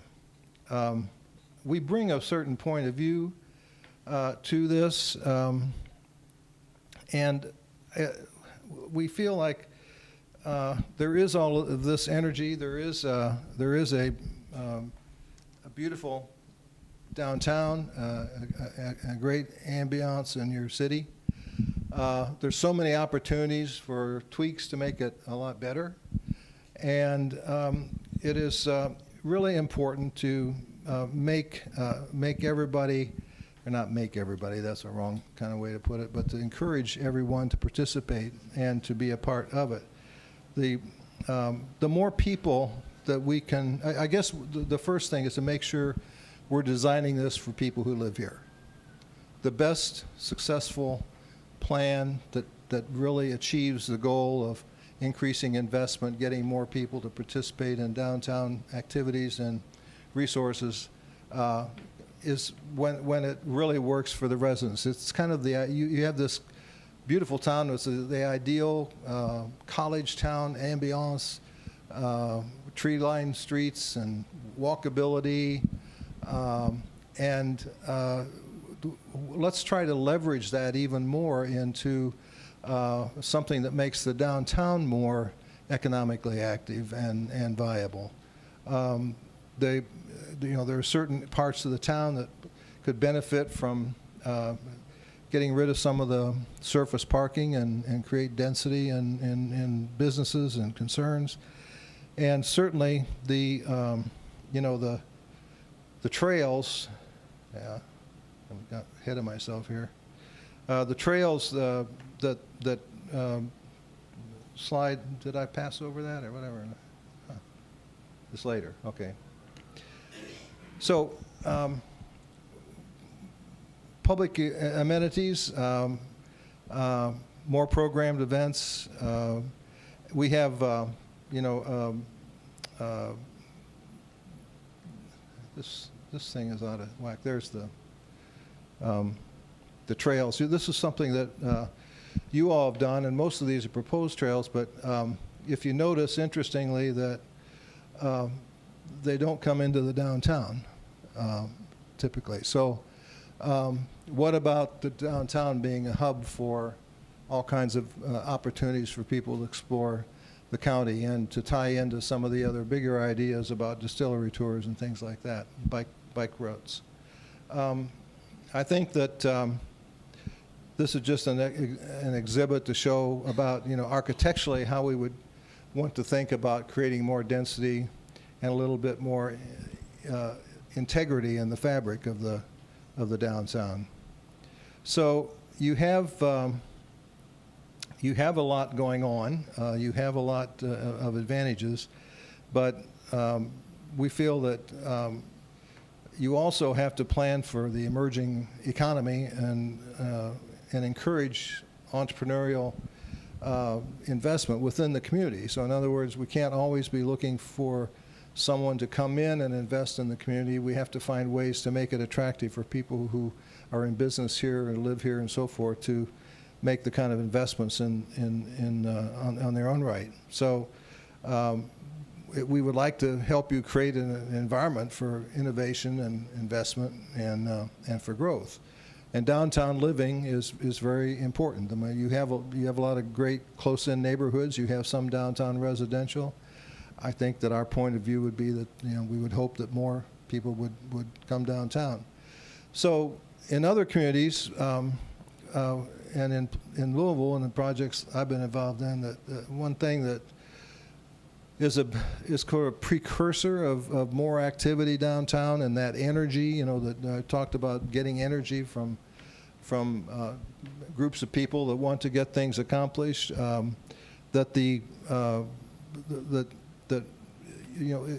Oddly, restaurants are kind of the canary in the mine shaft. That if you can get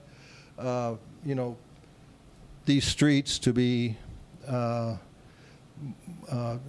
more social, more restaurants and that sort of thing on them, that brings in other things. It brings in other shops, and it brings in people to do things actively, and then to meet each other and be a part of that small town experience. That's so important. These are pictures of another town that I've had some conversations with and learned about their program where the city just did some clever things to try to take a side street and put Tivoli lights across it and open up, repair the sidewalk so that they can have outdoor seating and help them get the liquor licenses they need and all that sort of thing. So it's about taking, private investment and leveraging that and using the nooks and crannies of the city to make interesting outdoor spaces that also go along. We bring some big ideas, but I think that this is a study area that you gave us, and we understand that and think that's an appropriate size. The one thing that we would really recommend very highly is that, whoops, something happened here. Lewis played with these before we came over here. Okay, so this is what I understand to be the current master plan for Center College, and it would seem to me that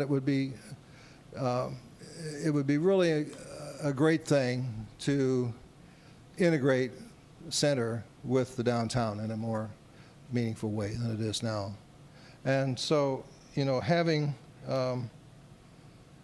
don't have a pointer here, but having the ability to, on Main Street, and I think it's Walnut Street, and to think of ways to have a more physical integration and to create some public spaces that would be attractive to and used by both downtown businesses, downtown activities, and Center College. You've got, on the other end, you've got the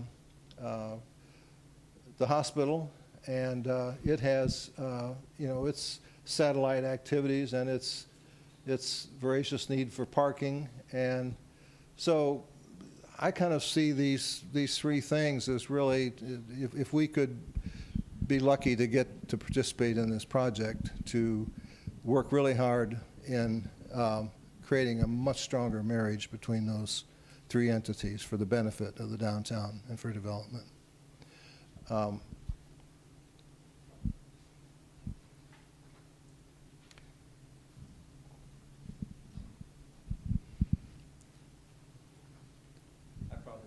No, you're good. I'm sorry about that. So I think it's a really good point from Jim is thinking about, and I had way too much caffeine today. I spent a lot of time in the hub, and I spent a lot of time walking around, just trying to get a better feel for what's going on the ground. And one of the things that I noticed, there's a lot of energy in these buildings. When I was in the hub, there was a group who was speaking all in sign language. There was a group who was here to shoot a movie about Alzheimer's. There were college students. There was, I think, a mother introducing her daughter to her babysitter. But if you stepped outside the door, that activity didn't exist. And part of that was because it was 100 degrees. But the other part of that is because the space, thinking about the amount of space that we've got dedicated for people and how the fronts of buildings are treated to bring that energy outside. So thinking about, the different arts facilities and other things where we can start, we already have those things. It's just a small tweak in figuring out how to bring those out. Back to Jim's point about some of these big ideas, and one of the reasons it was so hot, and I was walking on 3rd and 4th Street, and this is, I think, one of the hopefully parts of this project that is in our firm's sweet spot, is thinking about streets. To us, streets are the most important public spaces in our cities. And 3rd and 4th Street reminds me a lot, and it's a smaller scale, but reminds me a lot of Main Street and Vine Street in Lexington. And because they're one-way pairs, they're state routes, and so there are things that you can and cannot do. But I was joking with Jim, but luckily I have all the engineers on my team who know how to work with District 7 and can figure out what to do here. Is just quickly looking at the average daily traffic, you're right on the threshold of a process that we do in Louisville where you could drop a lane potentially because there aren't actually that many cars on these roads. There's more detailed, assessment that would have to happen, but think about what would happen if you could buy back a bunch of space to get trees and get things to extend downtown to the south. And there's going to take creativity to have that conversation. You can also see, and this happens on both sides, there's a dividing line of where that parking is used and not used. Once you get up close to the hospital, every single spot is taken. South of that, almost none of them are taken. A lot of that's because there's off-street parking in a lot of places, and so you don't really need it quite as much. But that's just to say, this is a huge asset. It's how much space we have here to work with. And then for me, and I'm a landscape architect, Clark's Run, at one of the major gateways into downtown, you have the stream that the city was founded on. So a city that is so passionate about its history, for this to be something, a huge opportunity to really celebrate Danville, the city at first, right? And so thinking about how can we tell that story, how can we address things that people are interested in, who are interested in the history of the city, while also addressing connecting the university and the greater community to downtown through greenways and other things. And that gets down into the details. I don't know if you all have spent much time on the greenway itself, but it's a challenge to be on it. It's a challenge to cross the streets. If you're a senior citizen or a child, you're probably not using it, or using the bike lanes on 3rd and 4th Street. Now, there are and that means it's all in the details of how you deliver those projects. And I think that just gets back to, I think why we are this team, is we want to deliver, we understand those details of how those things work, and really kind of figuring out how to deliver what'll work for all the disparate groups here in the city. So when we embark on this project, we're going to do what everybody's going to do in some respects. We're going to do some evaluations of the city. We use geographic information systems. We'll do mapping. We'll look at all the market data that RKG's been doing. Everybody will do this at some level. To me, this is about how do we communicate that data in a way that's evocative and really gets to the heart of what's important. So like on 3rd and 4th Street, that number of average daily traffic is actually a really important number, and we need to help people understand that. But there's also, so that's quantitative. We think uniquely about qualitative data as well. And so this is something I did today. And I did this with my cell phone in about 30 minutes. And I walked up and down Main Street from 5th Street down to the east side. And every single point on there is a point where you can sit. And so what I was getting at, I think, with this diagram is if you just look at it at the broad scale, there are 16 different areas where you can sit along Main Street. The two main ones are the two kind of bigger plazas, and then there's a collection of other benches. But if you were kind of, the general public and looking at it at this scale, you might say, okay, we've got seating on Main Street licked, we're done. But it's not until you get into the details of what's actually happening on the street that you realize, well, only 4 of those are on the south side of the street. Almost all of them are in the sun, so it's 1,000 degrees. When I was walking, granted it was 1,000 degrees, there was not one single person sitting in any of those seats. None of the seats match. There's all these little details, and that gets back to that qualitative side and how we want to really incorporate the community in this process. Because I could walk anybody up and down the street, and we could have that conversation, and a light bulb would go off over their head like, oh yeah, we could do that differently. Sitting in front of the hub, how do we get more space in those places to allow for those things to happen? Because we have a really constrained dimension, so how do we do that? So we want to really bring these sort of qualitative and quantitative collection methods to the process. So this is a map. This is like the website that I was talking about before. Well, anybody can get on. They can put as many or as few comments as they want on this website to tell us what they're really thinking about. And that gets at the heart of, we don't know everything. At some level, you all don't know everything either. People who live on their specific street, on their specific block, have things that bug them every day that they're like, if I could just get this one thing changed. And this is a way to open that dialogue system. And this I just put up to say, when we start to have these conversations about what those ideas are, we have to be able to have a real in-depth conversation with the public about what are we really talking about. So looking at streets and talking about level of service and the numbers, people gloss over. Talking about land use plans, it doesn't really work. And so what we want to be able to do is use communication methods, whether it's illustrations like these, where we can talk to people about what green infrastructure means, or safe crossings. We want to have user-friendly tools, but we also bring other really unique tools, so like virtual reality. So if we have an idea that maybe people hadn't thought about before, we can literally put them in the design. We could go to a storefront, put a headset, or use just an iPad so you don't have to look so goofy, and put people within the plan to really show them, what's this mean for me? And that's a really important piece for getting that buy-in and bringing people along with us. And then the kind of last method is, and this gets back to kind of our action-oriented pitch, is go do something. We don't have to just talk on plans and pieces of paper. We can physically go out and start testing ideas. This is a project in Louisville. We took a city block. And we literally, for a couple of months through the summer, we built a temporary 5-a-side soccer pitch, and then we used shipping containers to put in little pop-up restaurants, little art galleries, seating areas, that sort of thing.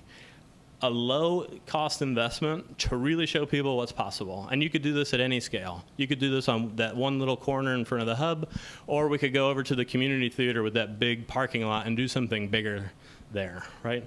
So thinking about how do we get people immersed in these ideas and really show them how this stuff works.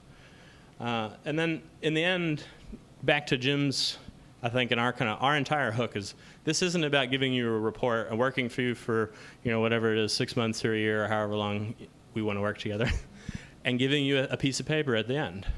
For us, this is a long-term relationship that we want to be building with you, with the community, and it's all about getting things done, whatever those things may be. This is one of my favorite stories, but this is, if you've ever spent any time on the north side of Lexington, this is called the Night Market. This was a totally disused alley on Bryan Avenue in Loudon. This was the first night market that ever happened. And this happened with I literally drew it on a napkin. And then we had some pink fabric that we rolled out, and we built some things to hold the lights up. And then we got a lot of grassroots volunteers and people to set up vending. And that's become one of the biggest events in the entire city of Lexington monthly throughout the warmer months. And they're drawing vendors from not just the city, but around the state and sometimes out of the state. That started with a napkin. We do this in Louisville, and you all are already doing it because I could see it just walking around. Streets are expensive to change. Curbs are expensive, stormwater facilities are expensive, paint is not expensive. And so where can we find ideas, where can we use data to our advantage and find places where we have that excess capacity where we can start to really change things, really increase that connection to center, increase those connections to out to the suburbs or to the neighborhoods and those sorts of things, and do it in a way that's really user-friendly, really safe, really comfortable, and those sorts of things. But it's all really building towards the more permanent changes and those sorts of things. And so I just wanted to make sure that we didn't just talk about pop-ups, but also talked about in Roswell, Georgia, this was an alley just like every other alley that you've got here. And we worked with all the different store owners. We had to close it for months. The restaurants had to take the trash out the front door for a period of time, which is a really big challenge. All to deliver public space in a place that was totally unexpected. So we want to get to where we're doing these kinds of projects. In a city that's smaller than Danville, in LaGrange, City Place. So this was actually the old post office and a seed store. It was an adaptive reuse project where history was really important to the site. We used the existing buildings that were there. There was a unique partnership with the Rawlings Foundation that helped a city of 8,000 people deliver a project of this kind of magnitude and quality that's now the heart of the city. And so we want to use all of these different methods, all of the data collection, all of this public engagement. Really, it all starts with those people, and we want to get to a place where we're doing these kinds of projects with you all. And I threw this one in just because we're in Nashville, but we do huge projects too, but that's not as important here, I don't think. So Jim, take us home. All right. Thank you. Well, we have a lot of ideas, and some of them you may not want to do, and so we're not here to tell you our pitch is that we're going to listen and do things that you want to do, so we don't want to come in here and tell you day one. But we do have a lot of ideas, and I think that if you look at that LaGrange project, I've always felt that Danville would really benefit from an architecturally unique outdoor space, a gathering space for the downtown. And I could see something like that being a great magnet for this coming together of the medical community, the college, and the people that live and work in Danville. And I would just propose, I would put out there that at some point, that kind of infrastructure investment makes an incredible benefit to the surrounding properties for the kind of development that you want to see in the downtown, hotels, for example. I think that another point to make is that when we talk about increasing the vitality of downtown through economic development, I don't think it's a matter of being like it's going to be a battle between the bypass enterprises and the people downtown. I don't think it's a zero-sum game and hasn't been that way in other cities at all. And it is it's an opportunity it's a different kind, like we talked about the restaurants. Well, normally, if you go downtown, if you're going to attract people to go downtown, it needs to be something relatively unique and something that is, different from going to a fast food place or going to a chain restaurant. You have a little microbrewery. Those things are very popular and could be augmented. You have some art programs that we've looked at before for spaces that could be. You have a lot of things, I guess, what I'm saying, that could be brought out front somehow and made a part of your downtown. Stephen Rolfe Powell's legacy here is tremendous. What could we do to make that a more of an important feature downtown? But what would it be like for you? What would you like to see? How would you like to feel? What would you like to be a part of? What would you like to go to that's not here? And that's the kind of thing that we would like to try to help you get. The other thing, it's got to be incremental. It has to be able to be incrementally implemented. So we can't come up with a plan that requires a $40 million investment to get the first thing done. But in my experience, when you start to invest, it's just amazing how things can snowball and other people can invest back in and other people can be a part of it, and you would begin to attract people that you never thought would be interested in it before. And I think our team, we're very much into design and have won a lot of awards for that. We've been we're very practical on the other hand. We watch the costs and we try to do things within the budget. We've worked here in Danville, not only on the parking garage, but the new firehouse and the waterworks and the little park that just opened up that Dave Newman is so proud of. So we love working here, and we feel like we really know a lot of the people and a lot of the legacy of the city. And we would really like to be a part of this going forward. And I think that for all of those things, the one thing that I think that we all are comfortable with is our ability to get people to go along and to find compromises and to find consensus and to move forward with things and to get them done. So it's all about getting it done in the end. So I'm going to take my coat off now. And it's getting warm in here. But we'd love to have some discussion if you have any comments or questions. Questions?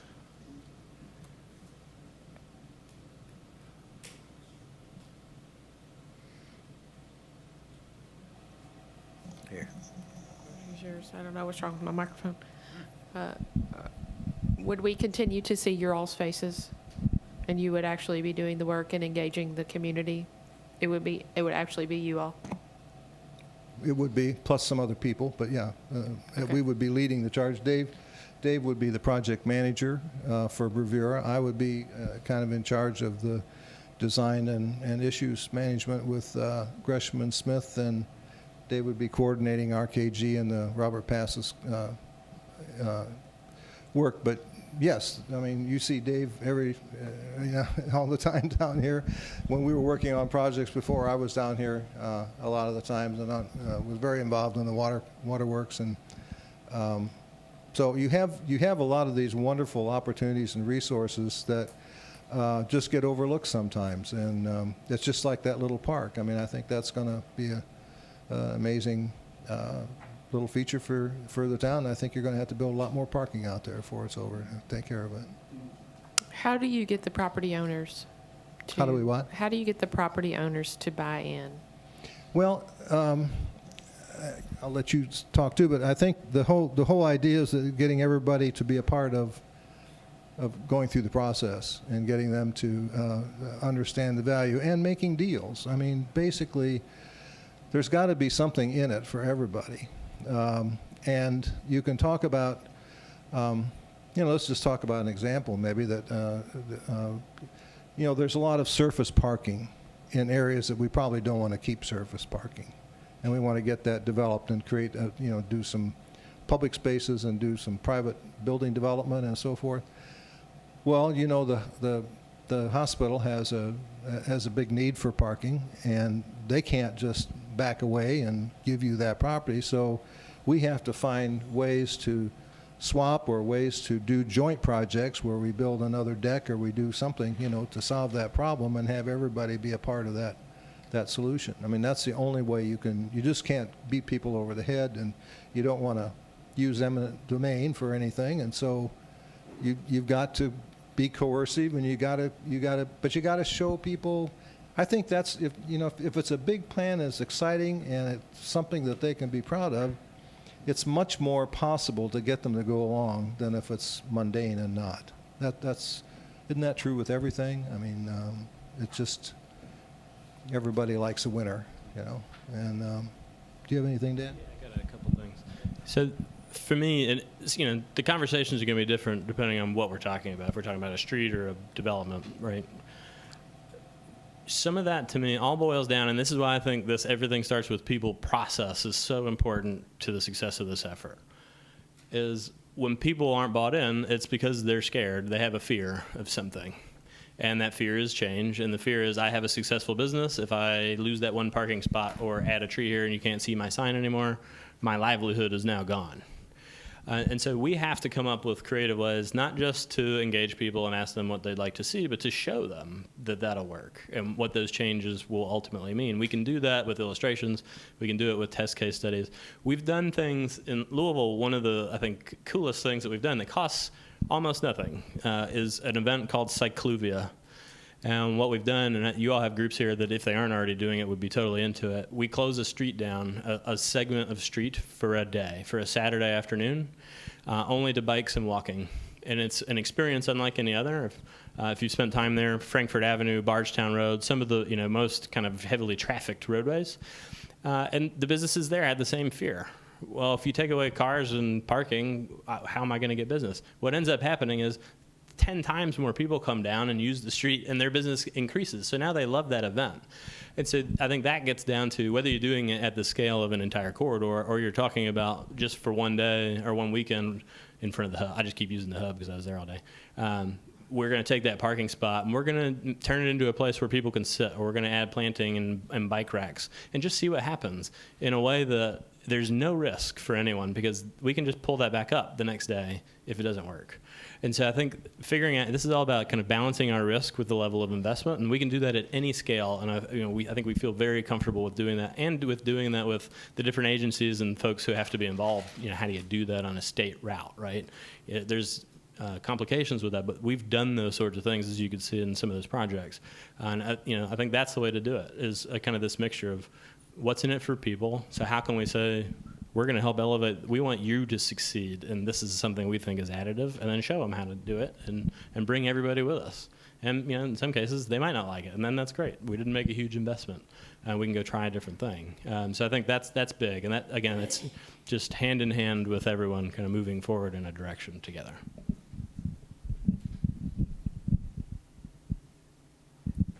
I think when it comes to land acquisitions, there's a lot of I'm working on a big park project in Clarksville, Indiana right now that's, trying to acquire all kinds of kind of industrial properties and things to build a park on the river, and you just have to use a lot of creative ideas. You swap properties to get industries to move out to a nicer industrial park area and get them out of the downtown.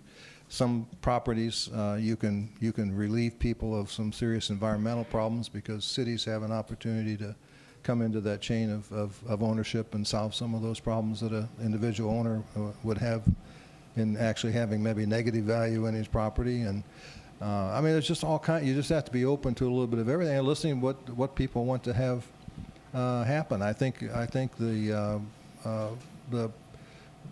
idea of having housing downtown. I don't know that you have to. I spent 40 years trying to get downtown housing in Louisville, and then I ultimately ended up investing into projects to bring hundreds of units into the downtown, and it was probably a little bit ahead of the curve. I'm financially didn't do as great as I wanted to do, but they're there, and those people are all living there, and it started a trend, and now it's a big thing. A lot of people living downtown, and the whole, interestingly, you know, and just reading about towns your size, right now about 5% of your workforce works virtually in a town of 15,000, and in the next decade, it's going to be 12 to 15% work in their homes. And the other thing that's demographically happening is people are moving to towns like Danville from places like Nashville and Atlanta and places that have high cost of living and homes that are hard to afford and high taxes and all that. They're coming and working virtually in Danville, getting wages paid out of Atlanta. It's a good deal. And so that's happening. You have, the other thing is that in small towns that have colleges, they're great meccas for retirement places now, you know, where people want to come and they want to retire, where there's some activity, and you've got this fantastic walkable tree-lined city that has, you know, just on the postcards, it's amazing. And if we could attract that kind of thing, it would be really great. And it would, you know, you have the medical center here, which is another important thing in people's minds about retiring to a small town. Is there good health care there? I just think you've got, if we all started to just think about these things, what we could start to, then how do you get this done? Well, you just start making these improvements and getting people interested, and see if somebody will come forward and say, you know, a developer or someone in town would build one of these facilities. So it's a process. I'm talking too much. No, we appreciate that. Mr. Atkins, you have something? I just want to say thanks. I thought it was a great presentation, and I like the way you gave us lots of personal references as well as personal touches to your presentation. So I took a lot of notes. So, Thank you. good. Thank you. Well, it's been a pleasure, and however this goes, we've had a great time over 15 years working in Danville, and we. If you got time for one more question, I'd like to ask it. You guys have talked a lot about engagement, and that caught my ear real well. So the example you had about pop-ups or trying something, maybe take a couple parking spots away from the front of the hub or the pub or something like that and see how it works. Is that in the scope of this current project, or would that be something that we'd be adding on? I think to some extent, you know, we have to go through, depending on what the fee is, and got to kind of get things sized to where it fits into that envelope that we can all work on it. But I think, yes, it would be a part. I think that's part of the early getting people involved. You know, these walk things that he talked about doing, I've seen those. And you take a group of 40 citizens of Danville and you take them around and you show them Danville like they've never seen it before. It's a very powerful start. And if you can do a few of these pop-up things and so forth, it just gets attention. The people come and look at it. They'll go down and sit there and sit under that one plant or whatever. I think yes, you would need to do some of those things in the very early parts of this process to make it to where people really start to get it, and they don't just read about it in the newspaper, but they actually know about it, and they've walked some of the streets, and you know, have Lewis give them a little lecture on good bench protocols for streets, and show them where it could be improved and that kind of thing. Yeah. I think that's a great point by Jim. I think in any regard, if we're lucky enough to be working on this project with you all, we want to sit down at the outset of this project to talk through exactly how this is going to run. Planning projects go in all kinds of directions, so I think it's important to us that we at the outset are all on the same page exactly with how things are going to be delivered, what's really important to you, what really matters. You know, we oftentimes, you know, we're talking through this with Jim, we like planning processes to have very distinct phases. And what that means is we're allowed to learn, progress together as a team. We have a deliverable, and maybe we pivot. Maybe we realize something was way more important than we thought it was at the beginning, and that allows for you as the client to reevaluate intermittently through the process, so that we make sure no matter what we encounter on this project, because every planning process is different and they all tend to go everywhere. We want to make sure no matter what that you all are getting exactly what you want out of it. And some of that also, to answer your question, comes to scale, right? And so if you're okay with it just being up for an afternoon, we could do it for almost free. So that doesn't really impact our budget at all. It's just a matter of coordinating it. And we would want to do that in alignment with the public engagement that we're going to do anyway. That's just a part of our kind of DNA and how we would want to do it. If you want to get into doing really big ones, those things cost money. So we would have that conversation about that. But I think, and that was one of the reasons I wanted to show at the beginning, we work at every scale. So if that's something that's important to you, we want to find a way to do it. We'll talk to anybody. I think that when we say stakeholders, that's kind of a corporate kind of sounding word, but that's the congregation of that church over there, for one. That's the bank that owns that property is the number two. There's, it's anybody, and we'll talk to anybody, and we'll learn from them, and we'll tell them what we're doing, and we'll show them where we are. I think that's where you get the enthusiasm and buy-in. Some things are kind of irreconcilable. I had a input meeting last year where one person at the meeting, at the afternoon meeting, that was a public meeting, anybody could come in and tell us what they want to have done. He was very much of an environmentalist, and he wanted us to know that in this area, in these meadows back behind the property we were talking about, that there were red foxes, there were raccoons, there were all kinds of critters that he cared about, and he wanted to make sure that whatever the plan was, it doesn't affect them. In the evening meeting, a woman who owned an ice cream shop on the edge of that said, there are red foxes coming on my property, and the police are going to have to shoot them or get rid of them somehow. I did not solve that. Any further questions or? Yeah, if I can do just one more, sorry. But a couple why of we're things here. that caught my ear were possibly expanding what the downtown area is to include Center College and so forth. That makes a lot of sense to me. And also bring in some splinter groups together. And you mentioned Clark's Run. There is a group that takes care of Clark's Run. And of course, there's a Trails Alliance, and there's a professor at Center that's real interested in raising money and planting trees. And so I liked hearing that. Do you want to make any comments on how you're going to make that happen, or you're going to have some meetings early? Well, and I think to Jim's point about we want to work with and talk with everyone, and that doesn't happen by accident. So for us, it's working really hard at the outset, both with you all, because you all know, but with, I think, the early identified stakeholders about who are those organizations and who's the point of contact, and making sure from the outset of the project we're keeping them informed about how they can plug in, the important dates. It's really a lot of good project management comes down to making sure everybody's informed and moving on together and figuring out, how can we have an equitable approach? So folks who have disabilities, who can't hear or speak, it's not a disability, but people who speak different languages, how do we approach those sorts of groups within the community and think through that?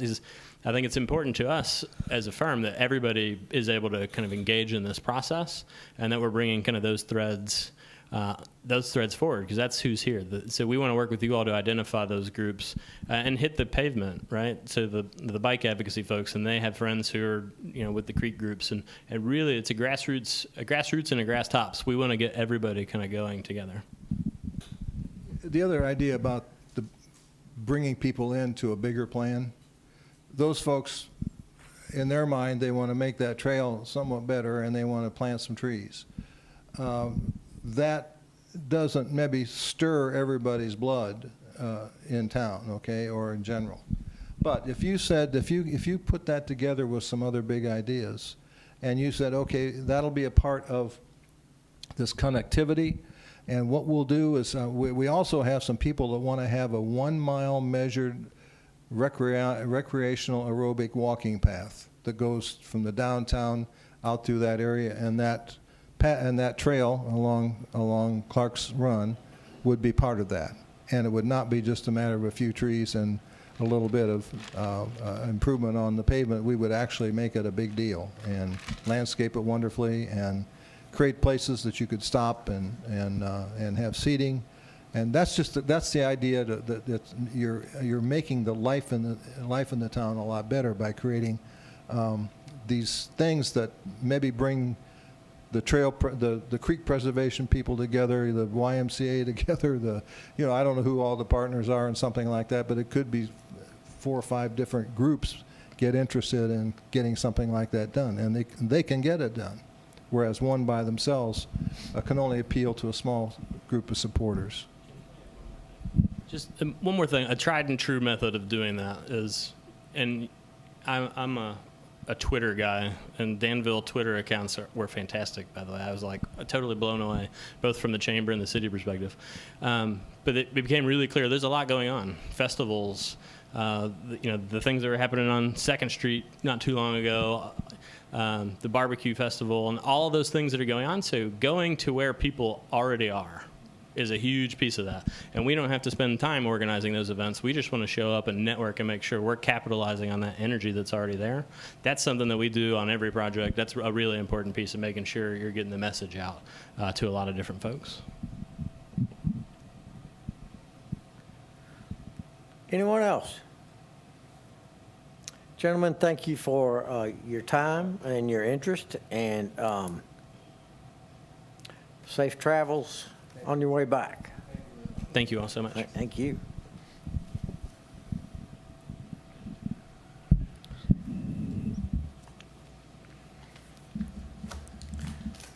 We had talked about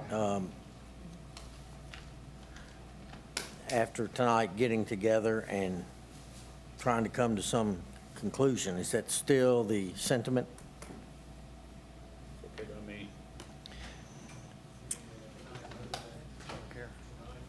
No, tonight. Yeah, if you, like you said, like if somebody wants to take a 5-minute break, does anybody want a break? Anybody need a break? Hey, Roll on. You think? Go ahead. Are we going, should we stay in this, well, I don't know. It's open, discussion's open. Open Right. discussion, okay, gotcha. Gotcha.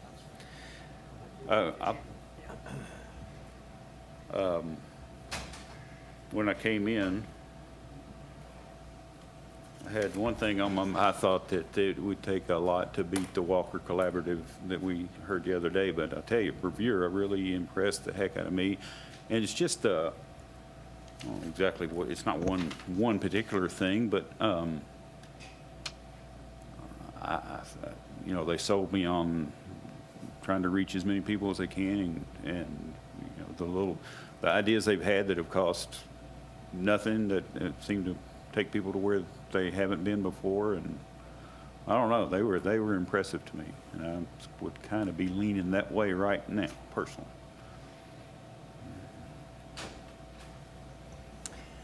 I would agree with that.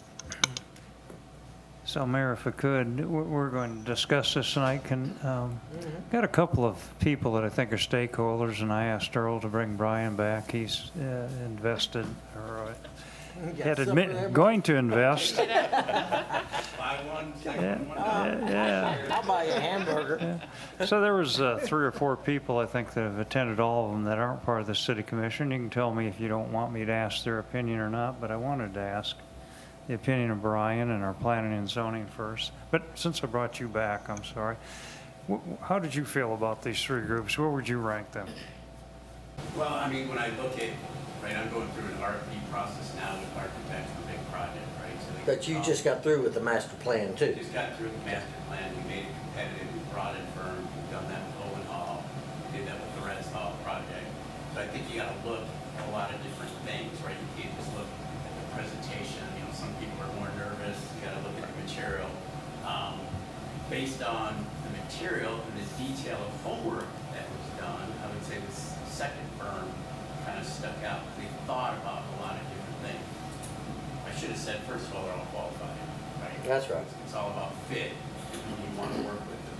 They seem to have done the most research and thought about things that maybe other ones didn't. I missed maybe the first 5 minutes of the first one, so I don't know. I think all of them probably should have talked more about the impact of people living close by and the housing and the walkability part.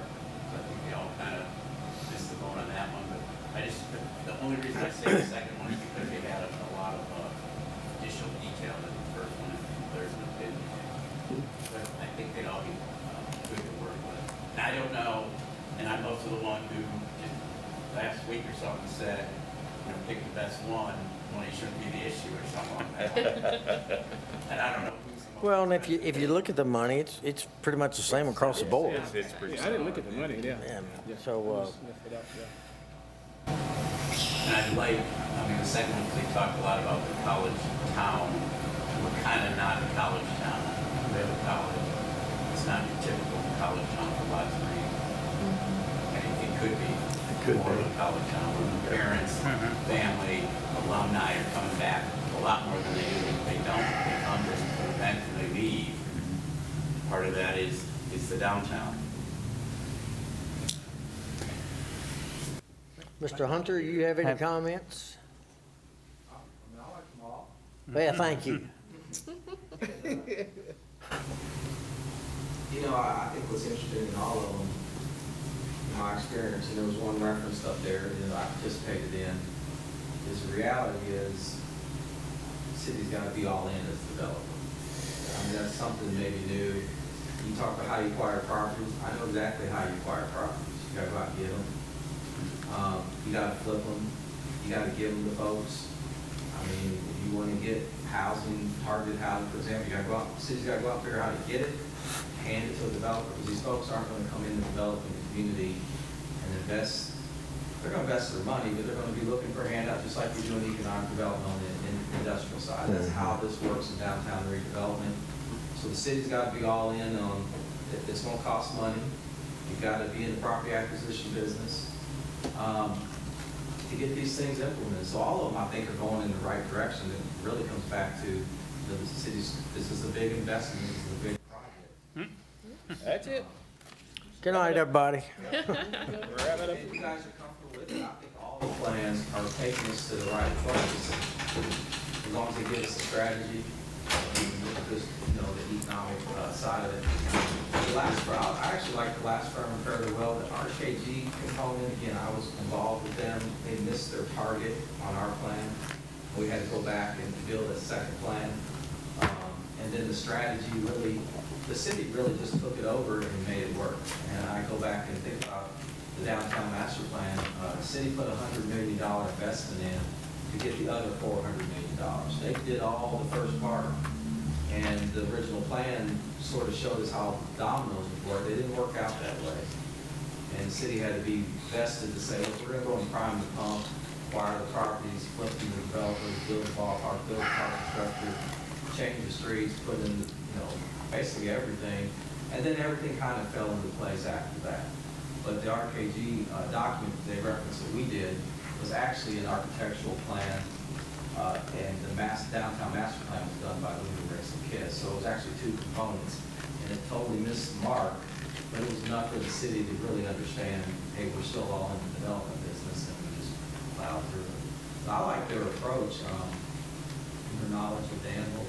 I thought the first group was good and had impressive clients, that you can't argue with that. I know those towns and I know the projects. And like Brian said, the middle firm, I thought brought strengths too. The thing I thought was interesting too is the personalities, and you all would know better, teams, folks who were talking to very well here in town, who I think engaged with the public better than maybe others have heard. So I think we're all, on their direction, all taking on this.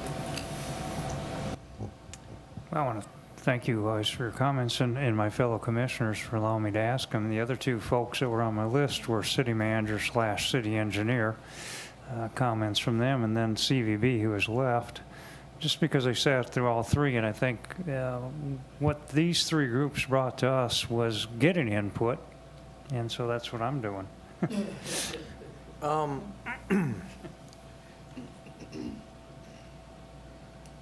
I hear you, agree with you, but I'd like for staff's comments to be last after we kind of have our comments, if you don't mind.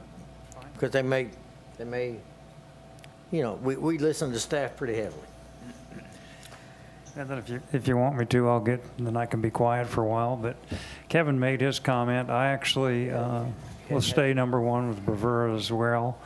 I think that Brian's comment's really good. The homework on the middle group was really, really good. But Bravura knows a lot about us, and I think they also did their homework. I was a little impressed that the one individual actually walked the streets and was very observant of what's going on. So I'll put them at number one.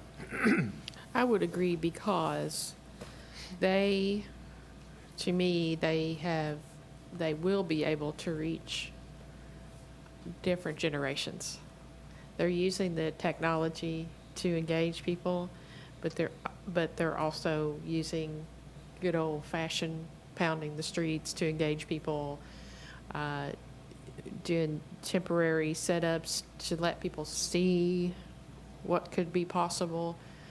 And maybe all of them would do that. I don't know, but it just jumped out at me to use technology that would, in the long run, engage more people, because people say, oh, I can't come to the meeting, or they just don't show up for whatever reason.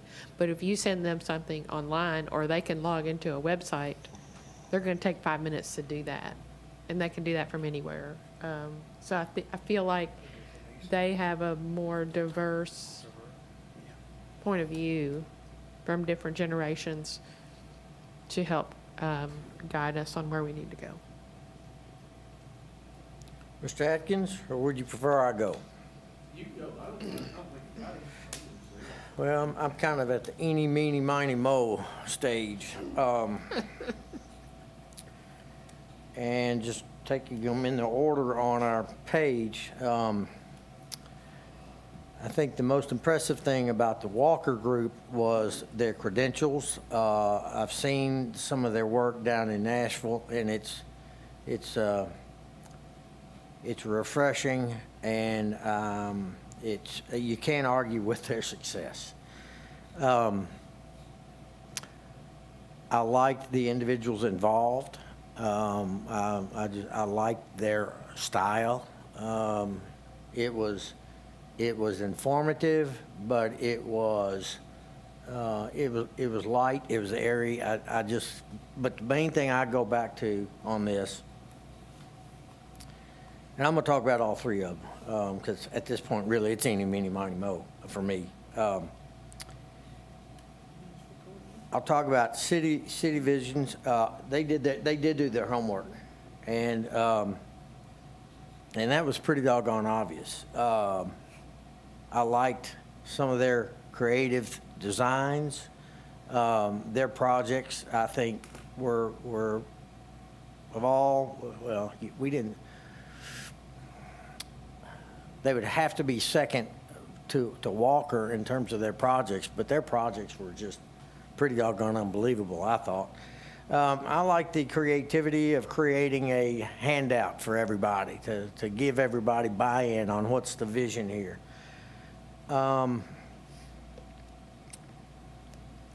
Bravura, you're right, they do know us better than anybody.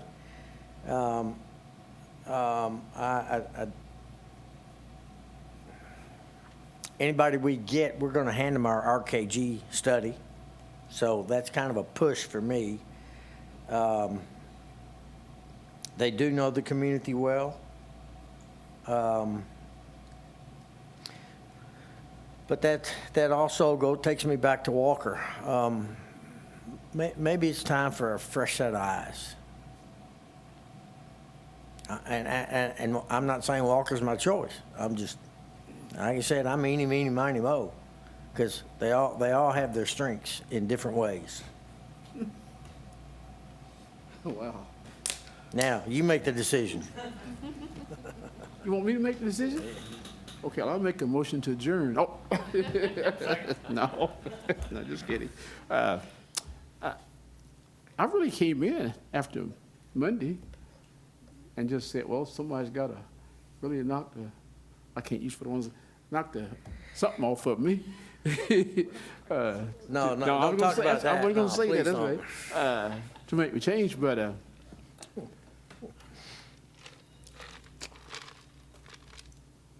number three just really impressed me with the ability to reach lots of different stakeholders, lots of different ages.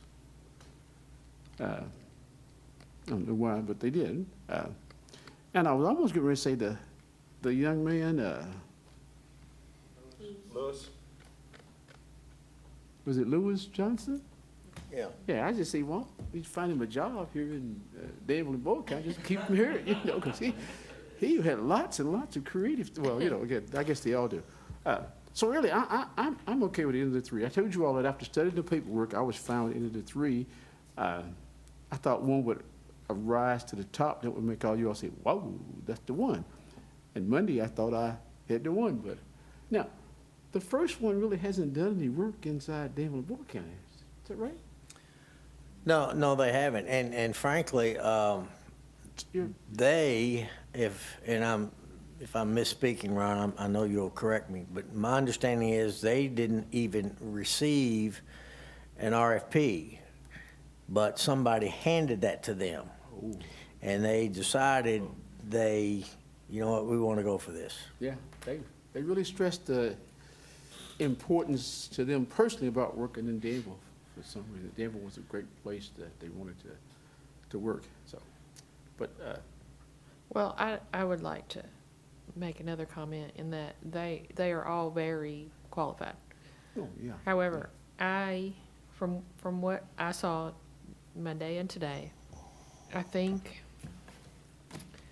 we have to consider personalities and how they would engage and work with and handle the public and the outspoken public that we have, which is good. But that can be a double-edged sword. And I feel like Bravura can handle our personalities and citizens that we have. And I feel like they can, I don't even know the word. They can ease the tension and kind of calm it down and say, look, it doesn't cost any money to move benches from one side of the street to the other. So, you know, those types of things, I think that their personalities and, again, the different generations that they have working on this can relate. That's the word I'm looking for, relate. I think they could relate better to the community. And I even said it to the mayor when we sat down today. You know, I think I might already have my choice, so today would have to be pretty strong to change my mind, and Bravura did that. Let me ask you a question about timetable. Because everybody else was talking 8 months, 10 months, and they're talking 14 weeks. Who is? Bravura. Oh, that's not right. And I don't know if that's because they already have so much knowledge on the community or what. I don't know.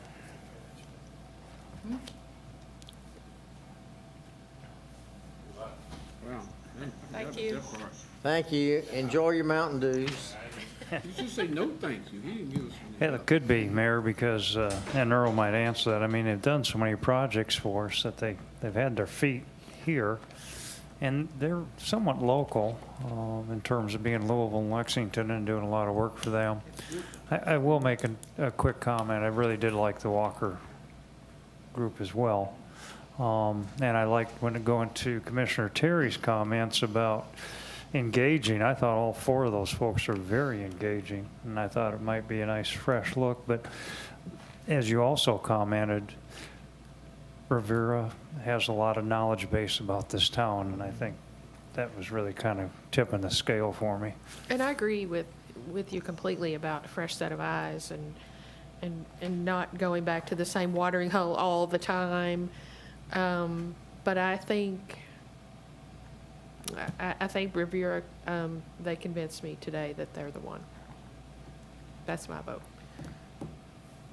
I think everybody's kind of, in their minds, kind of decided, maybe not. Maybe it's time to have input from staff and, Well, I want to suggest another firm. yes, huh? I want to suggest another firm. A little late for that one. I'm just joking. Let's save Earl for last. Ron, if you don't mind. Sure, just a few very brief comments. Again, I agree with comments made that all three firms are exceptionally well qualified. I would have to say, just to get to the bottom line, that my mind was changed, or what I thought I might conclude differed from what I conclude after hearing Bravura's presentation. They're a seasoned, well-experienced firm with young folks having ideas and new approaches that are activists on the street to engage people where they are. And I like that involvement and demonstrated success that they showed in other communities by that approach. So they've got a world of experience, big and small, and a hands-on sort of approach in terms of meeting people, and knowledge, as was pointed out too, of our community and expertise. So I think in a very tight race, a horse race, they come out a nose ahead, perhaps, in my mind. The second firm presenting today also was highly skilled. Their focus, in my mind, was more on the incremental and key developments that would need to take place in sequence as they tried to help implement a master plan and not just develop a master plan for future development. So their strength is in the development of a key, whatever it might be, that our community identified as part of the master plan. As I heard it, at least that seemed to be their focus. And again, I'll say the Walker Collaborative track record nationally, great enthusiasm and charisma and enthusiasm of the team, and with expertise there, I think our community might have had a lot of fun in that engaged process. But I didn't really see compared to the Bravura firm, the deep understanding that already exists as exhibited by Bravura of the key elements in our city and community. And I think they would have to spend time getting up to this level that Bravura already is, just frankly, because while, the principal said he was a Center College student, comes back here often, Bravura has worked here, he's dealt with community, those Jim and others have. And so I think they're just further along the racetrack than the Walker Collaborative. So those would be my comments. Mayor, can I make one more comment? Yes, sir. I thought it was interesting, we threw them a softball, and I think we realized we did. Say again now. We threw this last group a softball, or all the groups really, a softball that I think they picked up on. Obviously, the scope of the study and the boundary, they get right on an issue that, we didn't draw the boundary, but clearly this project's got to be bigger than that boundary. And they zeroed right in on why we're going to define probably the scope a little broader. They almost asked you guys, if it was us, we probably, and that would be one question I'd ask them, would the study potentially, if we took in another 500 acres or whatever, are they willing to do that for the same price? Because clearly, that's the key. The success here is what I think they were alluding to is we have to look at some corridors, maybe a little broader scope than one block in each direction to downtown is defined. That's a great point. That's a great point. They hit on that, the other two firms didn't. Who hit on that? On purpose to see Last who would do that. Okay. Yeah. You mean Bravura did? Let's get Earl's I wait. don't know if they're willing to do that for the same one. I don't even know about the cost. No. They mentioned the scope might need to be bigger. And I think, if I'm correct, City Vision also talked about KSD in particular. I don't recall if Walker Group did. They may have, I don't recall. But I was glad for the catch, it's kind of like somebody's really looked and realized that. Okay, Earl, your time. One real Yes, quick. sir. I apologize for not recognizing EDP. You've been here for every meeting, and I apologize for that. Anything you want to say? Yeah, we need to get his thoughts. I won't, say much, but my biggest concern is, that we need to definitely consider who's the best fit for our local community. And I believe, the Walker Group, my biggest issue there is that their presentation didn't really get into a whole lot of Danville-specific ideas. I mean, they no doubt have a fantastic resume, and I truly believe that they would figure it out. And I think all of the groups are capable, but that was the biggest thing that I saw there. So they either might be catching up, or at least could have given the same presentation to just about any community with the same result. But I do resonate with bringing in a fresh set of eyes as well. But I just think that's worth considering. Your turn, Earl. Yeah, I don't really have anything profound. I don't think there are so many things that are obvious that you have to do, and corridors coming in and out of town. I mean, all those things are critical. And the thing is, you've done so many plans over the years, like the streetscape plan, your 3-lane in Main Street. How does that change? We talked about the other night. Do you take that as an opportunity to address the curb lines between 2nd and 4th? Who knows?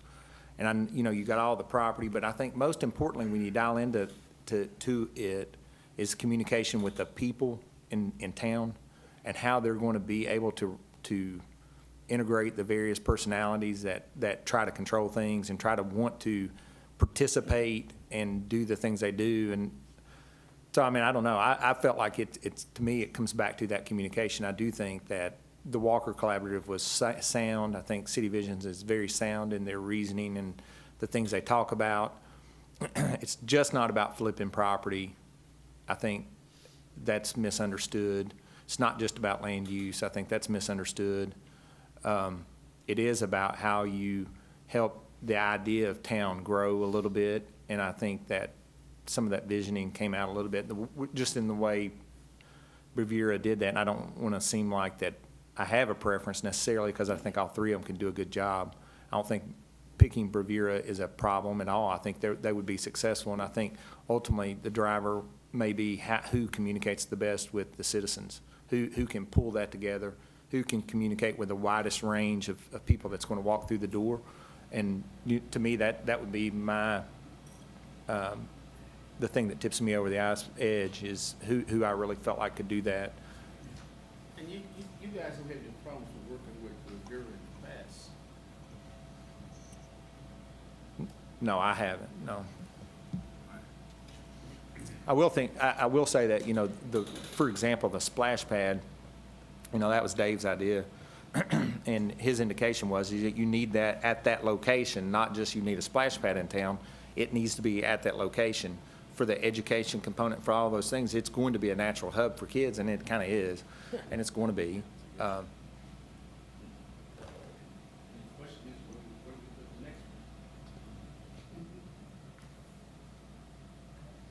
Okay, how do y'all want to go about this? You just want to go down the line and everybody say who their number one is? Shouldn't we just, how about if I make a motion that we engage Bravura for our downtown master plan? Is there a second to that motion? Second. We have a second. Discussion. I'll call the question in. All in favor of the motion, say aye. Aye. Aye. Opposed, like sign. Motion carries. Do I hear a motion to adjourn? Motion to adjourn. Is there a second? Second. All in favor, say aye. Aye. Opposed, like sign. Have a good evening. Since Ashley went to go get the pizza off. Oh, yeah, there we go. Terry, right